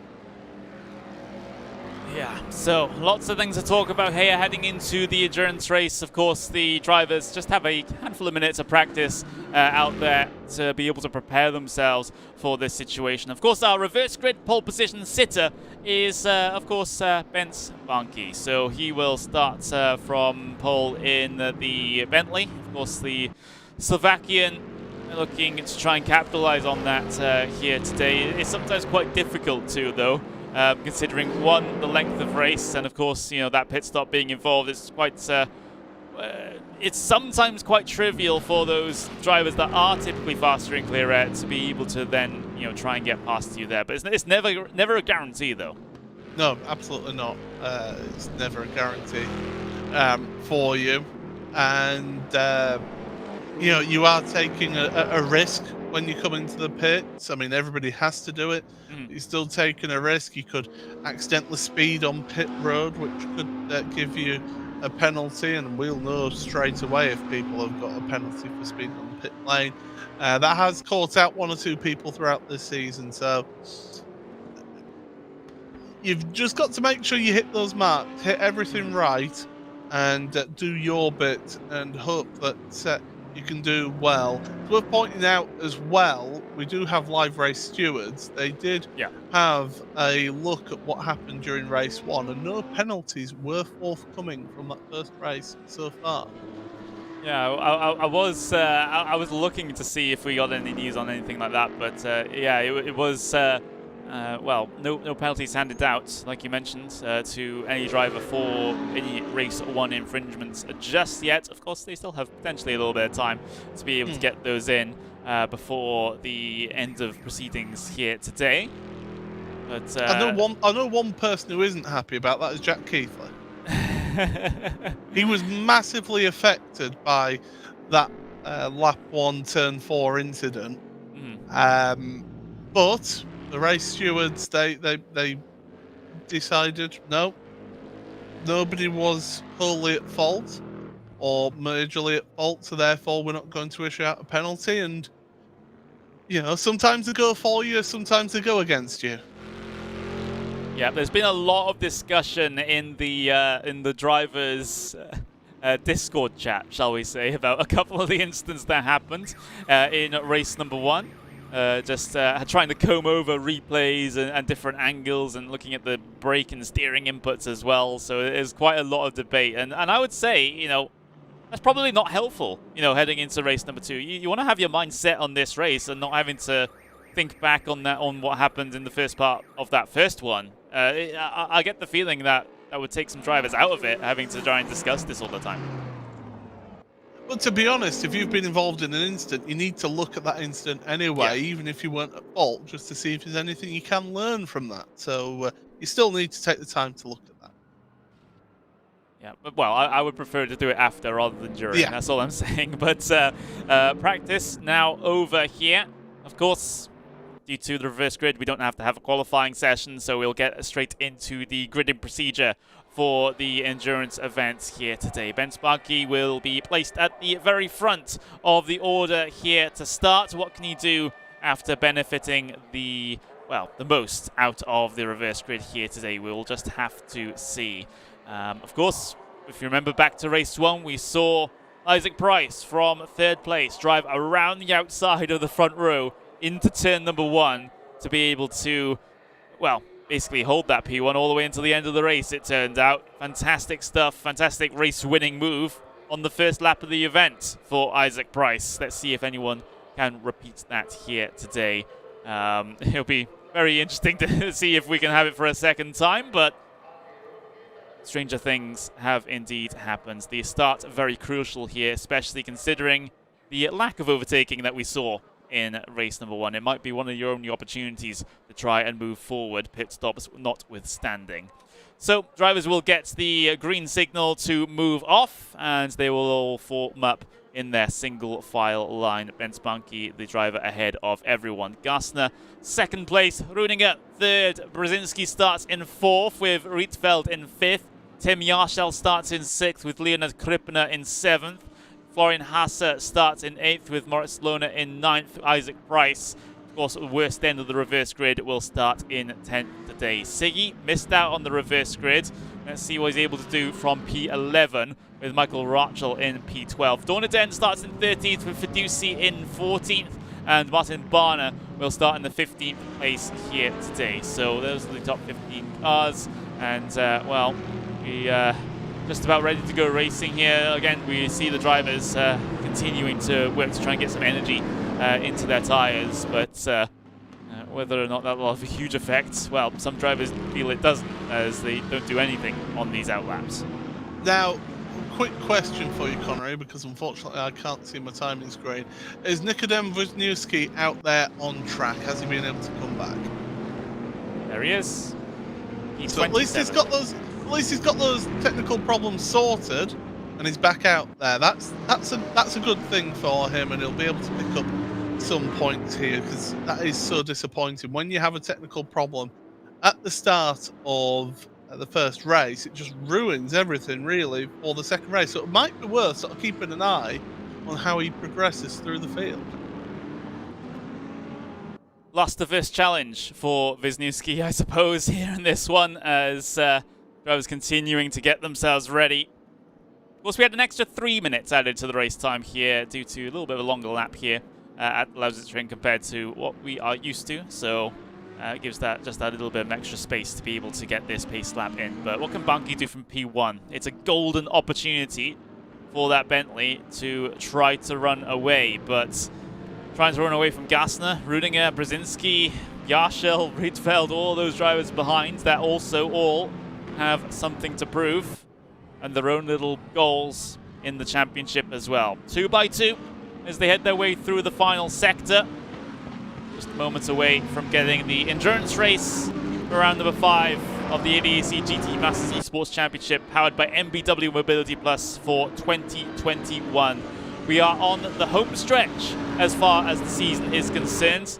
They're on the home stretch now of the racetrack as they'll wait for that signal to go from race control. Looks like someone's gone very, very early there in the background. One of the Bentleys looking to try and gain an advantage here early on down in towards turn number 1. I believe that was Rudinger that was looking to try and make some progress early on. Though it was Brzezinski trying to fight for P2. Someone's pushed out wide through turn number 1. It might cause a little bit of calamity a little bit further behind. There's a lot of contact in there, but everyone able to keep themselves pointing in the right direction. Oh no, Sparks they fly. My words, there's the spinner and there's the accident. There was multiple cars involved in there further down your field, so maybe 1 or 2 lap 1 heroes out there, but Brzezinski went very early at the start there, so it'll be intriguing to see whether the race stewards are happy with his launch, whether he timed it right or whether he was just a little bit early. But yeah, good launch from him, but Gassner did well to try and bully his way back into second place, and that's just allowing Banky to pull away here. So big contact out there, and well, 1 or 2 drivers able to get back going. And in fact, Wisniewski was one of those drivers who's fallen back even more out of all of this. Yeah, he started second to last, and now he's in last. So, oh no, is that no? It's Rietveld out into the gravel. It seems. Yep, Rietveld having to rejoin the circuit there, in amongst a whole bunch of traffic as well. Not exactly ideal. Fighting door to door with the Door Esports car of Rachel now, coming through this final sector. I was scared that was going to be Siggy, because that would have further implications as far as that P2 fight in the championship is concerned. Look at the run, though, from Brzezinski coming across the grid spots. He might be able to make a move down in towards turn number 1, around the outside, probably the preferred angle to come in at from here. Look at them, they're leaning on each other's doors through turn 2. Brzezinski's able to gain the position. Oh, that Bentley, what a tank it is, and he wasn't going to be bullied off the track there. You've always got to leave the space, as a certain Spanish Formula 1 world champion once said. And well, Brzezinski moves himself forward a position. They've dropped 1.4 seconds off of Banky right now. So Brzezinski, if he's got the pace here, he needs to pick it up and get chasing after Benz Banky as soon as possible.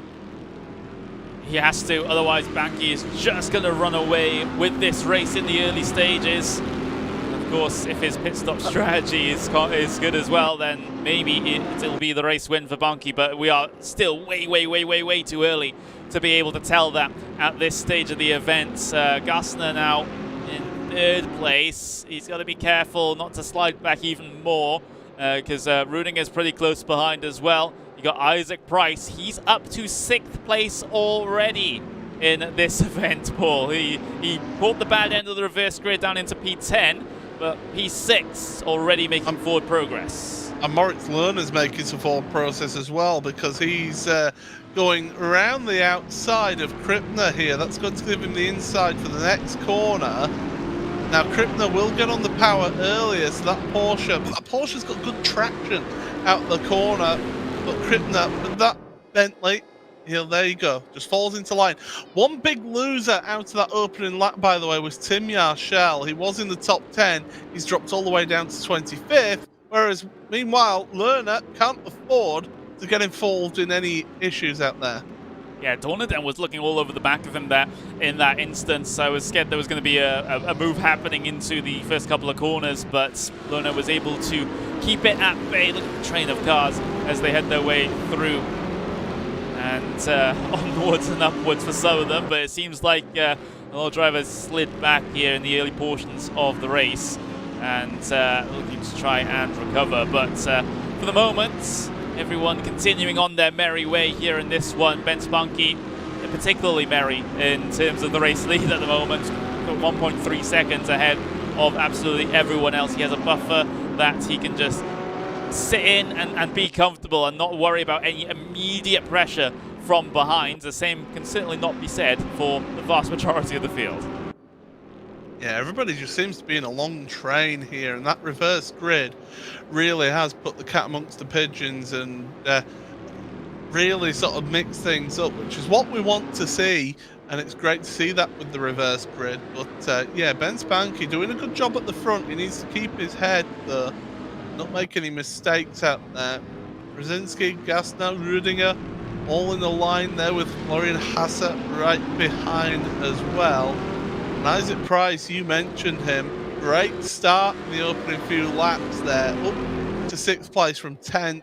He'll be delighted with his performance so far. He's had a sort of mixed form this season, hasn't he? Got involved in a couple of issues earlier on in the season, but this race in particular, he should be feeling very, very positive about. Yeah, I think so too. Looking pretty good. A little bit of a snap of oversteer there for the Bentley through the first sector, but nothing that Isaac Price can't deal with in that situation. But everything calming down a little bit towards the very front of the fields. I saw a little bit of discussion in the Traction GG YouTube chat just a little bit earlier on, commenting about Kevin Siggy and how many sim racing championships he's involved in, because it seems like no matter what sim he's racing, Siggy finds some way to go fast. Maybe not the fastest today, but still at the top level, which is absolutely incredible if you ask me. Well, yeah, he's an absolute machine, isn't he? If it's got 4 wheels, some doors and a roof, he'll drive it. It appears. So yeah, he's definitely one that just loves sim racing and loves getting involved in these championships. So yeah, definitely great to see Kevin there showing and representing Team Redline, and I'm sure Dom Duran will be delighted with his driver out there. But a bit of a nightmare for Eatfelt for his teammate down in 18th after that mistake on lap 1 down into turn 10. And he's sort of stuck there right now behind Rachel. So yeah, great battling all the way through the field, you have to say. And well, the front few now are just starting to break away, aren't they? Gasner seems to be a little bit of a cork in the bottle. That does seem to be the case, as yeah, I'll have to see how this develops over the next couple of laps or so to see if they really get themselves stacked up. But they're looking really stacked up already behind the German driver of Mark Garstner. So maybe he is stunting the progress of everyone a little bit further back. So if you're Price here, for example, then you want to be going forward as quickly as possible, trying to pick off these cars one by one. Otherwise, well, your chances at getting anything higher than 3rd place looking relatively slim. Well, this is where you've got to look at that pit window now. If you're someone like Isaac Price or Florian Hasse or its learner in this queue, and in fact, that Brzezinski's dropped down. Yes, Brzezinski's had an issue out there. Oh, it's a slowdown. He's got a slowdown penalty. Oh no. Doesn't look like there's any damage to that Bentley. So he could so easily pick up a slowdown penalty through turn 6 and 7 though, and I bet that's where it's happened. And yeah, he's had to serve that down to 14th from 2nd. Yeah, I was more worried about if it was an even more severe problem, like he had to spin into the barriers or something like that. But no, it looks like it is simply the slowdown for Brzezinski, which has shuffled the order somewhat, shall we say. We're seeing the first signs of drivers coming down in towards pit lane, though. As look at that, good stream of them coming down in. Keithley is amongst them, same with Lona, same with Price. So this is a bit of a change for Price. He usually goes the longest of everyone. This time he's coming down in at the very first opportunity. So before I was so rudely interrupted by Brzezinski there with his issue, I was about to say, if you're stuck in a queue of traffic and you know that you are quicker than them but you can't get past, this is what you gamble on. This is what you go for. The early pit stop, get yourself some clean air, fresh rubber for that opening 3 or 4 laps, then you get to push hard and try and be able to get a run on those other cars that were slowing you down, and perhaps jump them with these pit stops. Moritz Lerner, another one of those, and in fact, he's going to come out with Isaac Price right in front of him. Again, benefits of being in the sim. Yeah, I suppose so. Otherwise, that would have been side by side off the pit lane in the real world. But Price just using the circumstances to his advantage to keep himself ahead in that situation. You got to get creative sometimes here to try and gain all of the advantages possible. That's exactly what Isaac Price has done to keep him ahead of the championship leader for the moment. But it's a crucial phase of the race now for these drivers that have come down in early. They want to lock those laps down as quickly as possible and as competently as possible to be able to make this undercut work on those drivers ahead. Bunky stays out for the race lead. Hasse comes in. Gassner stays out. Rudiger staying out as well. So another handful of drivers head their way in, but Bunky is committed to the cause, at least as far as the race lead is concerned. He has the buffer to be able to delay his decision a little bit.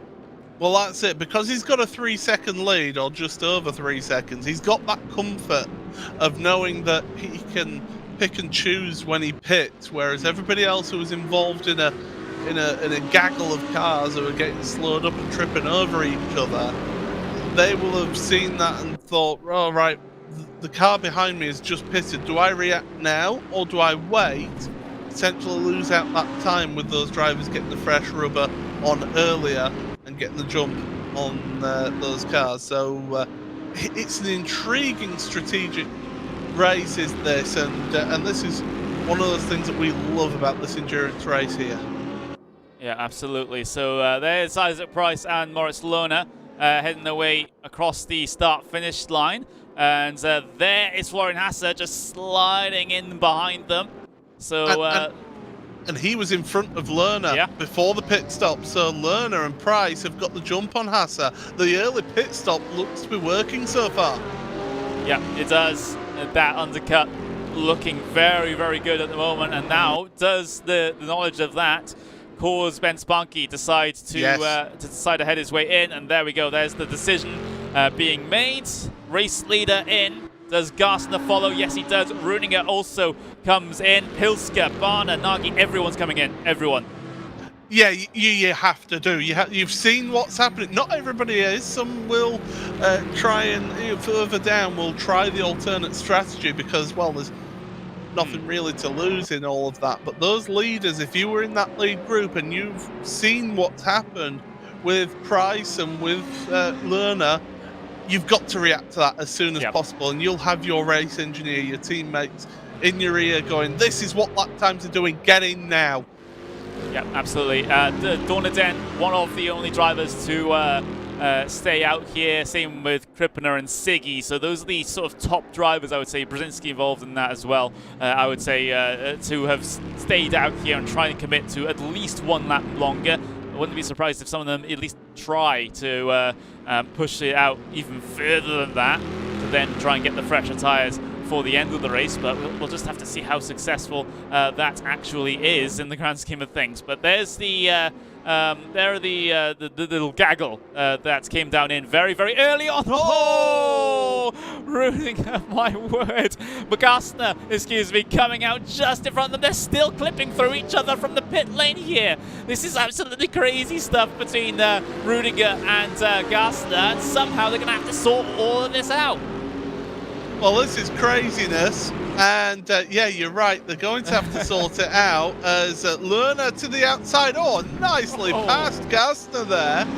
So, yeah, that's really working out for those drivers who came onto pit road first, got their pit stop done. Ben Spunky, though, still with a 3.4, 3.5 lead, but it's Isaac Price that's behind him now rather than Gassner, who was in second place. Isaac Price, what a drive from the British driver to move his way forward. And Moritz Lerner, I mean, what else can we say about a championship leader? Yeah, he's just made all of the right decisions so far in this one.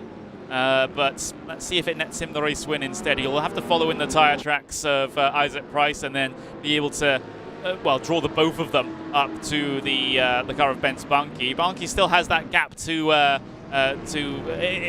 with his advantage, and he has also some slightly fresher tyres as well, which will help just a little bit, especially in the early portions of the stint here. Leonard Krippner down onto pit lane here. Dorneden and Siggy and Brzezinski all decided to stay out at least one more. Remember, we are not even at the halfway stage of this race just yet. That's how early the stops have come. It's basically the first opportunity, but these drivers doing something different. Well, that's it. If you're someone like Brzezinski, Garcia, Yarshel and Wisniewski, who were both out of position really after the start of this race. You've got to try something different, something alternate to what everybody else is doing. Because if you come in at the exact same time as everybody else, well, you're basically consigning yourself to being behind that person and having to do the overtake out on track. Whereas if you stay out longer, like Dorneden, like Siggy, like Brzezinski, they're going to be on that fresher rubber later on in the race. They can make some moves for 3 or 4 laps, as we've seen previously in other races. So, don't write out these guys not for the win, but for making some moves later on. Yeah, I think so too. They're trying to play the long game. They're saying, okay, we'll take the lost time right now while we're on the older tires. Well, everyone's trying to complete the undercut behind us.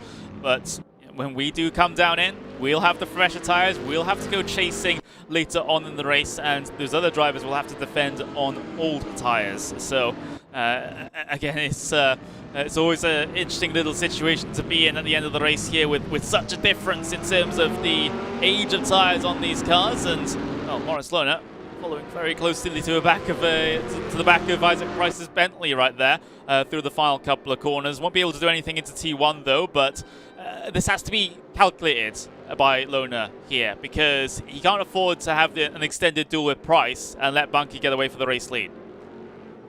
We've got that, which, to be honest, right now, I think Pence Bunky has got the race win here, unless he makes a mistake. But it's all about people behind him, Florian Gassner, Rudinger, Hasse, all of those behind him. He can't afford to get involved in any contact or any spin, Moritz, because if he falls behind them, then he's losing out on a ton of points. I mean, Jack Keithley, he's only about 6 or 7 positions behind Moritz at the moment, so it's a bit of a recovery drive from Jack in the second race after what happened in race number 1. So definitely Moritz has got to play the smart game here. He can't get involved in any shenanigans in this one. Yeah, and looking to the inside slightly through the right-hander of turn 9. It just shows that Lohner continuing to be aggressive here, looking down the inside of turn 10, going for the overtake on Isaac Price. And let's see if Lohner's successful, your championship leader, looking to get more points. He wants to gobble them all up, and it looks like he'll be able to as he slides in front of Isaac Price. Second place, effectively, in the race for Moritz Lohner, and now he can go chasing Bunky.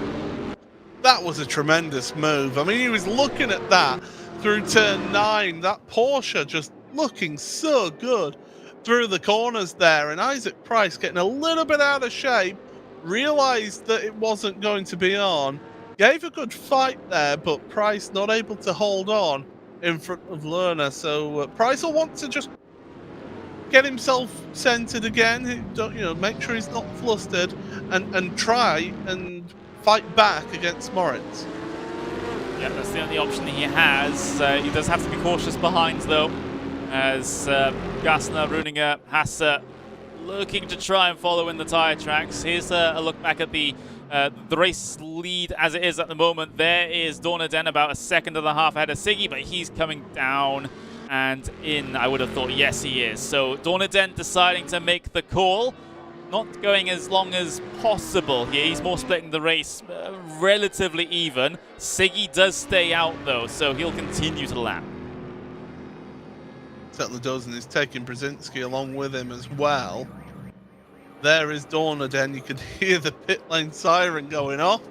And, well, I think other drivers have decided to head onto pit road with him as well. Yarshel, Garcia, Wisniewski, I do believe, oh no, Yarshel has gone in as well. So yeah, we've got a number of drivers on pit road right now. They've decided around halfway, this is where we can make more of an advantage with these tyres. Yeah, so that's the decision being made for that little grouping. Let's see where it files them out in relation to everyone else. Of course, going to have lost a huge amount of time compared to those drivers that did take the fresher tyres a little bit earlier on, but is it the time that they can make up before the end of the race on the fresher tyres? For them, not for Dorneden though. he gets himself a drive-through penalty for speeding.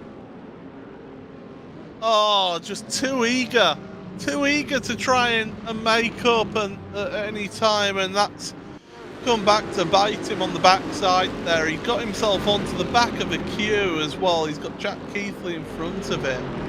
And to get a drive-through penalty, that is absolutely just... He'll be kicking himself over that one. He absolutely will be. Because I was getting optimistic about him there, because he was coming out on fresher tyres, trainer cars ahead of him. You know, let's go get him. But drive-through. Going to be filed all the way to the back and not get the opportunity to pass all of these cars ahead. Yeah, you're talking about 25 seconds or so. There was a wild Bentley then. Just losing the back end there. Oh, now, Siggy, has he come onto pit road? No, he hasn't. He's still out there. I think he's going all the way to the end of the pit stop window now, along with Brzezinski, Wisniewski, Yarshel, and Rocco. Yeah, it was, well, Yarshel actually came in. Yarshel is in, yeah. So that was the little confusion that you saw on the timing screen, or the timing tower on the left-hand side. So Yarshel coming down in for his one and only pit stop service required to get to the end of the race. I'm trying to see what sort of progress Moritz Lohner is able to make in terms of catching Banki, but he hasn't really had too much success in doing so. In fact, he's lost more time than he's gained. Still sitting about 3.5, 4 seconds behind. Yeah, that Bentley in front, it's in clean air. It's not fighting with anybody. Benz Banki is in a comfortable position right now. Got himself in a comfortable position from the very start of the race as well. He did have Brzezinski with him in the early going, but of course that slowdown penalty cost Brzezinski a ton of time and places out there. So yeah, Banki, Benz Banki. I've said it before and I'll say it again. I've been impressed with this driver. I've never commentated on him before. And he is a very, very astute defender of a position, but also will throw a move in every now and again. Absolutely will. 4 drivers yet to come down in and complete their scheduled stops. So, well, just saying that, Kevin Siggy decides to come down in and serve his, well, scheduled stop. So, Siggy in. Brzezinski stayed out, by the way. He's going to go at least one more lap. Wisniewski also stays out, goes at least one more lap. Rocco, we don't know for the moment. Actually, yeah, he's going to stay out because that pit lane entry is very, very early here out the Lausitzring. Just about as you head out the final complex, you're going to dive down in and not take the banked turns to be able to come on towards the pit lane. But Kevin Siggy waiting for his service to complete, and soon he'll be out there and hopefully not falling to the same fate as what Dorniden had happened to him, but with the speeding. He's got to keep that in check. Absolutely. Jeffrey Reitfeld trying to do that recovery drive after ending up in the kitty litter. Currently in 15th, and there's Siggy out of pit road right behind Jack Keithley. And so it's the continuing adventures of Williams Esports and Team Redline between those two. They always seem to be getting involved in battles, and of course they are battling for second place in the championship, Keithley and Siggy. I'll tell you what, if Siggy can make short work of these cars on the fresher tyres, then how high can he climb? Because all these cars ahead of him, for position, are all in this one big long train, including Isaac Price and Moritz Lohner. So, as long as Siggy can get these passes done in quite quick fashion, he can just launch himself up the order. Potentially, yeah. This could work out for him very nicely indeed. And once he gets those tyres up to temperature and pressure, then he could be looking at some very good lap times. But of course, it's not going to be easy, especially when you've got the likes of Jack Keithley, Krippner, Hasser, people like that are going to be defending from him. So he's got his work cut out as Kevin. But never say never. These fresh tyres, they do give you that edge over the cars in front of you for about 3 or 4 laps. Let's see if Siggy is able to use that to his advantage. You can just see how much more grip he has through the middle of the corners here. Now he's going to sit inside the slipstream through the final turn, that banked turn of the oval.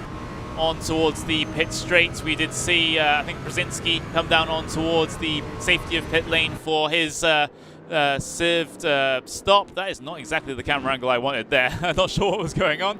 But Kevin Siggy, of course, coming out ahead of those guys. But his task is now set on all of those cars ahead of him that are on the older tyres. He has a lap under his belt now, so those tyres should be up into the operating window now, so he can go chasing. You saw on that onboard, though, just how much the Bentley pulls away on power over this Audi. It is just tremendous on power, is that Bentley. So Siggy's going to have to try and make it up in the corners. And the thing is that those tyres will give him the advantage through the corners and on the braking. So he needs to try and get past this first Bentley as quickly as possible. And the longer that he's sat behind, the longer he's then losing out that advantage. Yeah. 14.5 minutes to do it. Of course, the freshness of those tyres doesn't last forever in this, so going to have to use them as best as possible on these early laps here, but still stuck up behind Jack Keithley here for the moment. Not exactly ideal, but let's see if he's able to do anything by the end of this lap, as all of these drivers still very much stacked up together here in terms of basically the fight from P number 6 and back to P12 here for the moment. So ample opportunity for Siggy to get these passes done. You can just see he was trying to rely on the traction from the fresher tyres there. He's going to follow very closely through the final turn. This is going to be an opportunity for Siggy in towards turn number 1. Outside line's a good choice as well, considering he has the better grip on the tyres to be able to make that work out. Looking for the up and under, still not able to squeeze his way through. Looking for a different line through turn 3 as the sparks all fly. But Keithley keeping himself ahead at this point, and in fact dropping off the back of the train a little. Yeah, Jack Keithley is just putting that Bentley exactly where Kevin Siggy does not want it to be. And that's what the Brit has to do right now. He knows that car behind has an advantage, a grip advantage, and he's just got to park the car on the apex, make the car behind use its tyres a lot more aggressively. Meanwhile, Jacob Brzezinski as well, he's catching up to the back of them as well. So Kevin Siggy now has got to be looking behind him as well as in front of him, because the second of those Williams Esports cars in this little pack of 3 is right there with them now. Yes, so this hasn't gone according to plan, I would argue, for Kevin Siggy. Expecting at least to get one done at this point, but unsuccessful so far. Still remains in P11. And, well, hoping that he can just lead on those fresher tyres for the rest of this race, but it's not giving him the results he desires here at the moment. Meanwhile, Nikodem Wisniewski has come down in for the race lead. So has Royce Rocco, so that means Ben Spanky will be able to come out of the final turn and re-inherit the race lead for perhaps the final 12 minutes of this event. Still maintaining that gap back to Lona on the order of about 3 seconds, so Lona's closed in just that little bit, but I don't know if that's going to be enough before this is done. And of course, it's a Door Esports 1-2. As you mentioned, there's no teams championship, but still, they must be feeling very, very confident about this about their chances for their drivers in this championship, with the fact that they've got a 1-2 here right now. So, yeah, Moritz Lerner finished second in race 1. He's on for a second place in race 2, and all of his championship competitors are behind him. This is just working out perfectly for him so far. A perfectly run race, and for Lona, this has been, well, basically as close to an ideal season as you could possibly get. I mean, I think Chian in the GT4 Championship is even closer, but Lona, it's certainly not complaining about the way the season has gone so far, especially as we're heading into the later stages now. Having that huge advantage in terms of points is going to help a huge amount, and, well, it might be, come October, Lona will have another championship to his name. Yeah, it's he's current champion for a reason, and he's doing this season. Champion. Yeah, but it's a very good example of how you can win the championship in different ways. So as you mentioned, last season didn't need to win races, just got the points, was steady away, got those solid points. Whereas here, he's got race wins under his belt, and he's also been able to get himself some really good point scoring results in these races, whereas his championship rivals have got involved in incidents or have not had basically any sort of, they've had off races in terms of qualifying or getting involved in incidents like Jack Keithley had in race number 1 here. So definitely been an ideal defence of his championship. One thing I will point out though is Lerner is actually catching up to Ben Tabonki a little bit here. With 10 minutes remaining, I don't think they will battle because of the fact that they are teammates, but he is certainly gaining. But Isaac Price behind him, that's the one that Moritz will be worried about. He's the wild card because he is a privateer. Yeah, he is. So, but Price has no allegiance here in this. He's certainly fighting for himself, so he wouldn't mind if he can lock onto the back of Lerner here and let Lerner drag him up into contention for the race win. But 9 minutes left to go. May not be enough time for that to happen. But I think for as spectators, we're hoping for it, right? Oh, absolutely. As commentators, as broadcasters, as fans of sim racing and motorsport, we want this to all kick off here and give us a spectacular end to the race. But right now, just staying as they are. Again, Lerner has closed up a little bit more. But this battle now, Gastner, Rüdiger, and Hasse, that's just all been simmering away here for the last 5 laps or so, and staying in line for the time being. But again, Kevin Siggy has not been able to take advantage of that fresh rubber, and he's been stuck behind Jack Keithley. He has, and I'm not sure if there is a solution to this quagmire back here, but again, drivers will try and manufacture their own opportunities, try and capitalize on mistakes of those ahead of them, but when the drivers ahead just don't make mistakes, you're kind of out of options at that point unless you want to do something crazy. I'm keeping an eye on that gap for the race lead, by the way, because last time around, Lerner took 3/10 out of Bunky, and with time remaining, closing in like that might give him a chance on one of the final laps, but maybe needs a little bit more, maybe even half a second a lap to be able to, or even more, to be able to make it happen for sure. I don't think he would. I think if he does close up, I don't think he'll make the move unless Isaac Price is really sniffing around for his position here. He'll just play that smart game. He's, as we keep on saying, he's doing a very good champion's drive right here of just getting big points over his championship rivals. This is what he needs to do in terms of the championship. He doesn't need to be involved in a battle, especially with one of his teammates. Yeah, I think so too. Meanwhile, Siggy looking for the move on Keithley. Oh, how horrible has this second half of the race been for Siggy? He got onto the fresher tyres looking, okay, I have a bunch of cars ahead of me. Potentially, might be drivers and positions to the picking, but it simply has not been for Siggy, and now he has to be worried about Brzezinski right behind him. And Keithley will do him no favours in regards to that, considering the team allegiance between Keithley and Brzezinski. So this has been a bit of a stressful moment for Kevin, I suppose.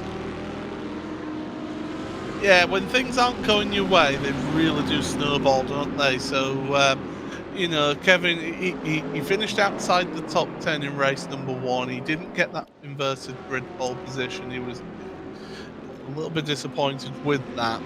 And that's then just exacerbated itself by how the strategies just not worked out for him. He got ahead of Brzezinski because of the slowdown penalty that Brzezinski got. Tim Yarshell, of course, had his incident on lap 1, which had got him another place. But other than that, he's not really moved forward any positions here, and it must be so frustrating when you're in that Audi it's so good through these corners here. The Audi is so strong through this because of its amazing sort of turning that it can do and just being able to change direction compared to that Bentley. But as soon as it gets onto the banking, that Bentley is right. Grunt, power, slipstream, although Keithley deciding to go defensive here. Yeah, so this is a better attempt from Siggy, but just can't hang it around the outside there. Big snap of oversteer there from Keithley, but still able to keep himself ahead. And now Brzezinski looking aggressive, looking down the inside of Siggy into the right-hander. So from offense to defense for the Team Redline Audi, and Brzezinski is looking so aggressive here. You can see him, he's riding on the left rear quarter of that Audi, heading into the next corner, still looking for the outside. So Siggy, he's caught in, well, not a very nice Williams Esports bread sandwich at the moment. He's between a rock and a hard place, isn't he? That right now he wants to attack and move forward, but the problem is he's got a Williams Esports driver behind who wants to attack and move him backwards right now and help his teammate out. So Siggy and Keithley, as I mentioned, they're fighting it out for second place in the championship at the moment, and it's all just not working out for them here. It isn't at all, and this is just... I don't know how Siggy deals with the stress of this. Of course, you know, they are accomplished sim racers. You know, they've met this situation probably many times before and have maybe figured out methods of dealing with it, but it's still... still sometimes can cause a little bit of, well, tempers to flare potentially if Siggy's getting more and more frustrated behind the wheel of that Audi. So we'll see what happens down in towards turn number 1. Again, Keithley feeling the need to go all the way to the pit wall to try and deny the inside line. Siggy swinging out once again. Is there any commitment this time? Almost draws alongside in towards turn number 1, but here comes Brzezinski now, trying to wrestle that position away. Brzezinski, outside line, becomes the inside line and slots in ahead of Siggy. Siggy looking for a cut back off the corner, might get a little bit of momentum down into the next braking zone. But that is just the story of Siggy's second half of the race. Here's the dive. Though he's still here, he's still wanting to compete, and it's starting to get a little bit scrappy. Yeah, it's getting physical out there, and that Bentley, it's David versus Goliath right here, right now, with the size of these two, and that Bentley, it's ahead now, and I think that Brzezinski will be able to just pull away. But yeah, Siggy, again, great dive to the inside of 6. I didn't know whether it was going to be on or not. He tried it, it didn't work out, and now he's stuck in this position in 10th place. And again, he's gone backwards. Well, fortunately for him, he's got Herdfeld behind, but 2.5 seconds, so he's not got any pressure behind now. He can focus forward. He can, but getting fresher tyres and then losing a position is not the plan that anyone has in their books. Looking to use the curb to try and get a bit of extra rotation, maybe a little bit too much rotation off the corner as he had to try and correct with a little bit of opposite lock. It will ruin his run down in towards turn number 1 though. Have a look back towards the little bit further forwards because Rudinger and Hasser got themselves a little bit of a close moment there that time in towards turn 1.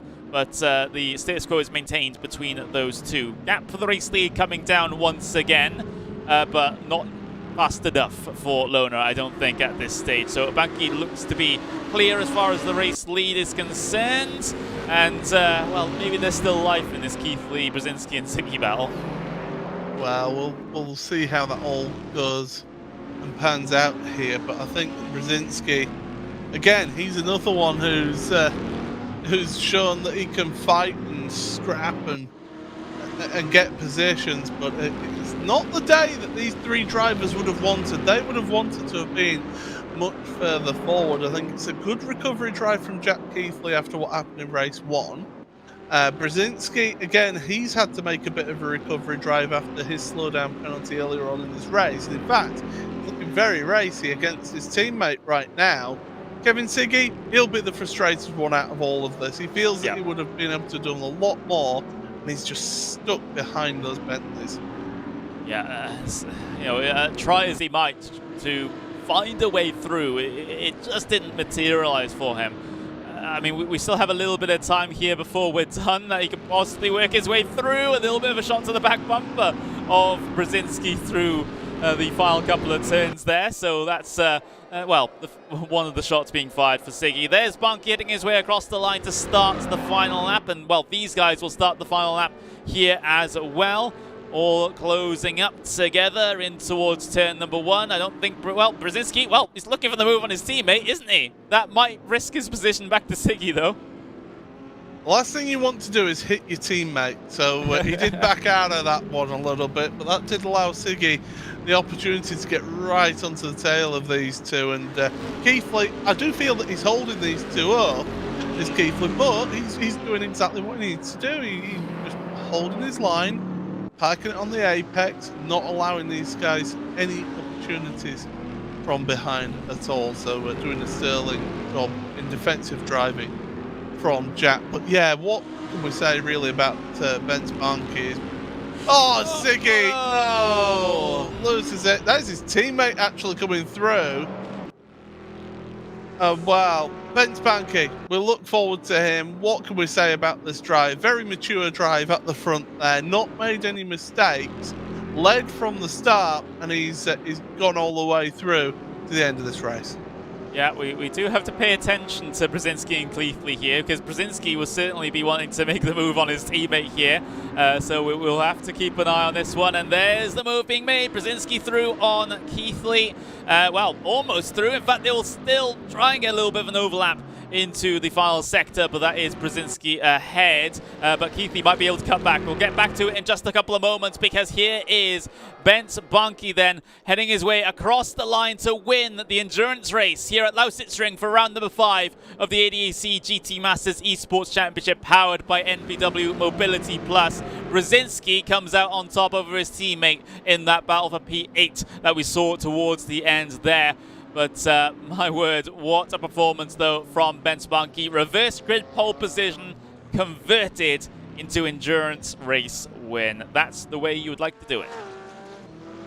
Yeah, certainly he did a fantastic job. As I said, very mature drive at the front there to just hold on to his win and to do that. And Moritz Lerner and Isaac Price, again, really good drive from them to move through from 9th and 10th place on the grid there. But yeah, heartbreak for Ziggy on that last lap to lose control of it through this corner.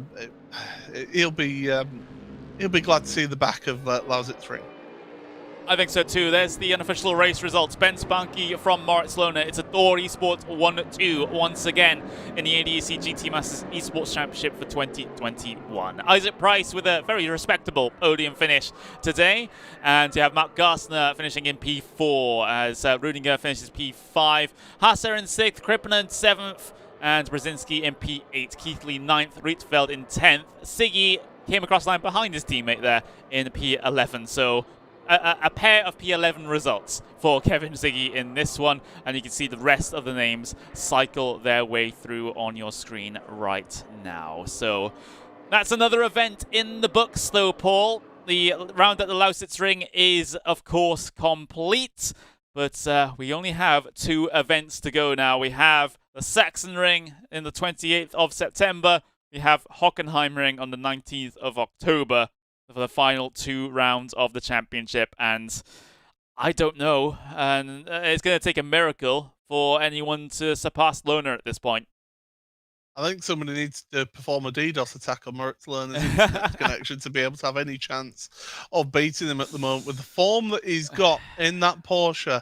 Absolutely incredible. He's the only one who seems to really be able to do it week on week in that Porsche. Yeah, we had Page at the Red Bull Ring who was able to perform in the Porsche as well, but Lerner just does it everywhere. It's incredible performance from him against the Bentleys, which are the favourable car in this series. Yeah, it's like I said, a drive of a champion once again for Moritz Lohner. Even though he didn't win the race, he still comes away with a pair of second place finishes, by far and away better than everyone else who's even in his same postcode in terms of the championship. And a fantastic day for Moritz Lohner. Of course, a great day for Price as well. Even though he hasn't competing for the top couple positions in the championship, this is going to be a very good points haul for him in his particular task of trying to break into that top 10 in points. Remember, he was P13 in points coming into this one. That'll really help out in terms of getting him a decent amount more prize money. Absolutely. I mean, a first and a third place, you can't really complain about that, can you? It was certainly a really, really good performance from the Brit. And he's, as I said, he just seems to be coming on strong throughout this championship. He gets more comfortable in the car, gets set up feeling more how he wants it to feel. He just seems to be really coming on well, and keep an eye out for him at Sachsenring and the final round at Hockenheim. He could surprise a few people. Yeah, we'll just have to wait and see, of course. We're waiting for the drivers to come down in and to have their interviews on the English stream here. Of course, some of them might prioritize the German stream over us for the first time. How dare they? How dare they talk to the primary stream, right. But yes, we will just have to wait for them to complete those. But heading into the Sachsenring for the next round of the championship, any opinions, Paul? Sachsenring. It's now or never for some of those drivers who are in that second place challenge. If they want any hope of winning the championship, they need Moritz Lohner to basically not score. And for them to have some really, really good performances, looking at performances like Isaac Price got today, they need to pull that out the bag to have any hope of taking this to the final round at the Hockenheim Ring, because it's just, as I say, now or never. They can't sit around and let Moritz be able to score the points. Whereas Moritz Lohner, all he needs to do is just finish fifth. Finish fifth, both races, pick up some really good points. You're halfway there. It's what he did last season. I couldn't have put it better myself. Let's just put it that way. It's going to take some bolt from the heavens to spoil Moritz Lohner's championship at the moment. Not to say that hasn't happened before, but so Lohner can't get complacent at this stage. He still needs to get those top 5 finishes. He can't afford to have a bad sprint race and a bad main race at the Sachsenring that then maybe someone like Keithley or Brzezinski gets a double race win, for example. That'll really put the cat amongst the pigeons for the final race of the season. But a situation like that notwithstanding, surely Lohner kind of just has it in the bag. You've got to say that he's not quite got a hand on the trophy yet, but he's getting close. He's asking them to polish it to make sure it looks nice and to get his name start engraving that name in the trophy. But no, the season's not over yet. Anything can happen still. We see that time and again in motorsport and in sim racing in particular. So never write that off, that's for sure. But Moritz must be feeling very confident going into the final 2 rounds. We can have a little chat, though, to your winner of the feature event. And, we do have Bence Banki preparing himself for the interview on the English stream here. Bence, what an endurance race for you. Got yourself the reverse grid pole position, kept out of trouble on that first lap with everything happening behind you, allowed you to build up a gap, and you simply didn't look back. How was it for you from the driver's seat? We sometimes have these problems of people having their microphones not set up correctly. There we go. You hear me now? Hello, Ben. Yeah, there we go. Sorry. Yeah, thank you. Wow, it was really intense.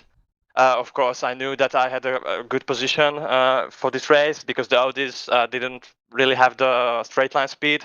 So I knew that I had to get the start right, and that's what I did. I built up a gap of 1 second. Then, I was relieved to see Kuba dropping back. I think that he received a slowdown penalty for jumping the start or something like that. Then I was controlling my pace. I was giving it everything, and the strategy was also perfect. Nailed it. And I'm just happy to be here finally. Yeah, it does seem a long time coming. It's always an optimistic situation as the race leader when you're instantly getting a second gap after the first lap because everyone behind you had started to scrap and try and fight amongst each other. How did you manage the gap from that point forwards? Because it's a very tough thing to do. Get that gap up to 2 seconds, 3 seconds, which is kind of where it remained for the rest of the race. Was that a tough thing for you to do if you hadn't been in that situation before in this season? Not so much in the first stint because I felt that I was faster than the Audis behind me. And after the pit stops, well, Moritz and Isaac were keeping me honest with my pace. I think that they were like 1 or 2 tenths a lap faster, but I knew that they would run out of time. So it wasn't really stressful in that regard because I felt I had everything under control. It was one of those days when I had maximum confidence in myself and also in the car. So yeah. Yeah, you're 7th place. Well, you were 7th place in the championship heading into this one with a points haul like that. It'll perhaps propel you up a little bit more. How's the confidence looking into the final 2 rounds of the season? You said you were confident here at the Lausitzring. How is it for the Sachsenring and Hockenheimring? Have you been able to put in much preparation for that yet? Not yet, but it came as a surprise even to me that I was so quick and competitive here on Lausitzring. Sachsenring should be good for the Bentley, so I'm aiming for a top 10 position there as well, or maybe a podium again. Hockenheim, it will be crazy as it's the last round of the season. Everyone will go bananas, I fear. So yeah, anything can happen, and we'll see what happens in the next 4 weeks. We have still some time to work out something for the next 2 rounds as a team. Well, thank you very much for joining us. I'll let you get back to your teammates with your celebrations. Of course, a 1-2 finish here today for you guys as well, with your teammate of Moritz Lohner following in close behind. So I'll leave you to it, and enjoy this little bit more of a break now between now and the next race. Yeah, thank you. Cheers. All right, there we go. That was Ben Sparky there, endurance race winner here at the Lausitzring. And Paul, we've got another interview, actually, very quickly. Paul, you're standing by with Isaac Price. Absolutely. Race 1 winner and finishing in 3rd place in race 2. Isaac, was it all down to that start, really? Because you got such a good launch from the start. Make that aggressive move around the outside of turn 1 in race 1. Just talk us through that because it was tremendous. Yeah, so I got a pretty good start in both races, but obviously the first one was the most important. And so I went when the green light went, and the car really had a lot of torque and just gave me a great start, really. I can't really explain it too much. And then obviously we went into turn 1, and it was all really close. But I kind of figured that if I'm on the outside, I can brake. I can see the braking point, and I can brake late and try and go around the outside. That was kind of something I'd planned in my head already before the race. And it worked. It was really close with Moritz. I hadn't realized during the race how close it was. But I almost made contact with both of them, but it was just on the right side. I think sometimes this season I've had a bit of bad luck, but I think there it was good luck from my side. Well, you make your own luck, is what I believe anyway. And you seem to really sort of progressed and got further up the grid as this season has gone on. Is that something that you've noticed yourself as well as you become more familiar and more comfortable with that Bentley? Yeah, I think my pace has been really good all season, to be honest, especially since the second round. But I think a lot of, you can go really close and race really hard on RaceRoom, and getting that balance right has been something that I've struggled with this season.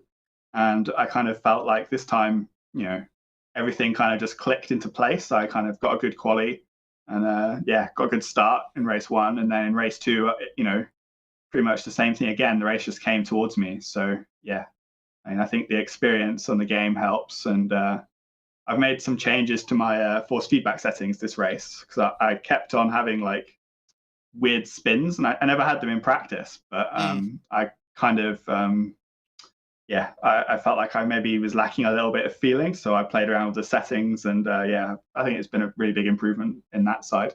So when I'm kind of following another car, in a queue, in a pack where you're not able to go full speed and the car's not quite in the same rev range as you practice. I kind of got that little bit extra feeling that maybe I didn't have before. But obviously, time will tell. We've only changed it for this race, so we'll see if it helps on the other tracks as well. Well, Isaac, we'll let you get off. Celebrate this great result for yourself. A win and a third place. All the best, Isaac Price. Thanks. There we go. As we will move on, and we will head and talk to, well, double second place finisher here today, and extending his advantage in terms of the championship. We'll get to speak a little bit with Moritz Lohner. Moritz, couldn't have been much of a better day today. Of course, anything better would have been a race win, but 2 second places extends your championship lead back to everyone else behind. That's got to be ideal.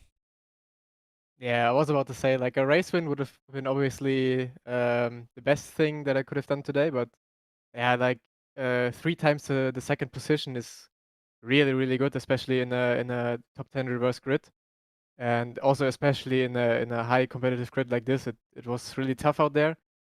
And I thought in the Porsche I don't have a chance today against the Bentleys because like a lot of straights and a lot of fast turns, which like really suit the Bentley quite a lot. So I wasn't going well. I was confident in my pace, but I wasn't like thinking I can gain some good points here. But it worked out, yeah, absolutely perfectly. Only Isaac managed to jump me at the start in the first race. But that was about, like, I was certain that would happen because the Bentley just has the power on the straight. There was no chance for me to defend that. And yeah, my pit strategy was pretty much perfect, and that helped me to get the second position in the second race as well. Well, it's, like I said, you extend your advantage in the championship now. Surely this is sort of one hand on the trophy sort of situation for you now. How's the mood going into those final 2 rounds, knowing that you potentially might get another championship to your name? It's pretty good. My mood has been like on 100% for the whole season already because it's just everything is working out so far. So I'm really confident in every race I go into, and that is like a key factor. If you're really confident in your pace and you know what you can do, going into a race like this, it really helps a lot. And it has been like that every race so far. And especially knowing now that I have a huge advantage going into the last 2 rounds, it's just good. I know the Bentley will be really good again on Sachsenring. The Porsche and the Audi is not that fast there. But I said the same on Lausitzring, so I guess anything can happen. But what I know is that the Porsche is really good on Hockenheim. So I'm feeling really confident for this championship right now. So maybe expecting a little bit of a different result at Sachsenring with the, of course, bounce points not working out in your favor, but Hockenheim should be where it's at for you, and well, it's looking very, very good at this point for your particular championship run. And does the, due to the fact that you have a huge points buffer now, does that mean that maybe you can help out your teammates a little bit more in some situations? I guess so, yeah. First, I have to see obviously how Sachsenring goes, because I could have a disconnected Hockenheim or like anything can happen. So I'm still not 100% certain about this, but it looks really good as we already said. But obviously, like I just saw that Flo is P3 in the championship right now, and it would be nice to help him, of course, to get the second position in the championship, as well as Benze. I think he gained a lot of positions now as well. And yeah, being in the position of helping my teammates would obviously be really nice. I've done it in the qualifying sessions in the previous races already to give them draft. This time it was Benze's time to get the draft for us, because the Bentley was just on free air the fastest car. And yeah, next time I'll try to help my teammates to gain back some points or gain some points in the championship, and maybe if everything goes right, we will have a 1-2-3 in the championship in the end. That would be the perfect scenario.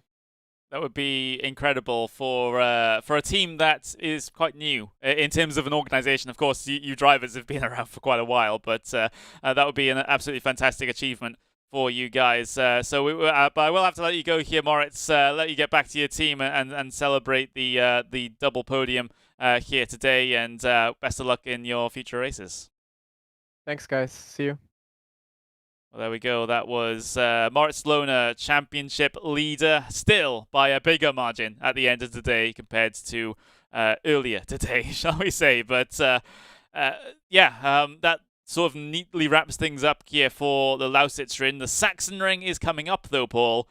And, well, it's quite a bit different here compared to the Lausitzring.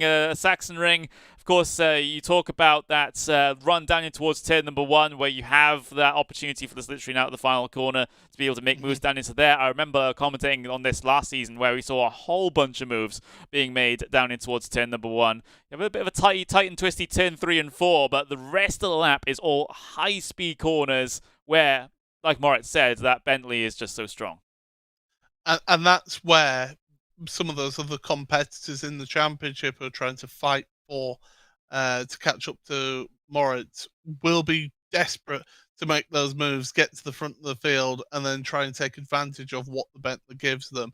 But, you know, we saw a performance here from Moritz, which was exemplary. To be able to get that Porsche up to second place against some more favourable Bentleys shows what talent he's got there.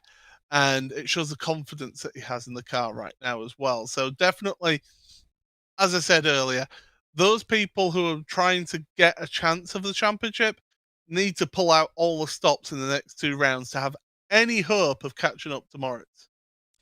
They absolutely do. It might have to be just a scrap for P2, 3, and 4. We will just have to wait and see. But that's all that we're going to have time for here for round number 5 of the ADAC GT Masters Esports Championship, powered by MBW Mobility Plus, here on the English stream on the Traction GG channel. It's fantastic to have those guys as partners, allowing us to stream to their audience on their YouTube channel. My name is Connery Manick, and of course, I've been joined by Paul Smith. We'll see you again in about a month's time for the penultimate round at the Sachsenring. But for now, goodbye.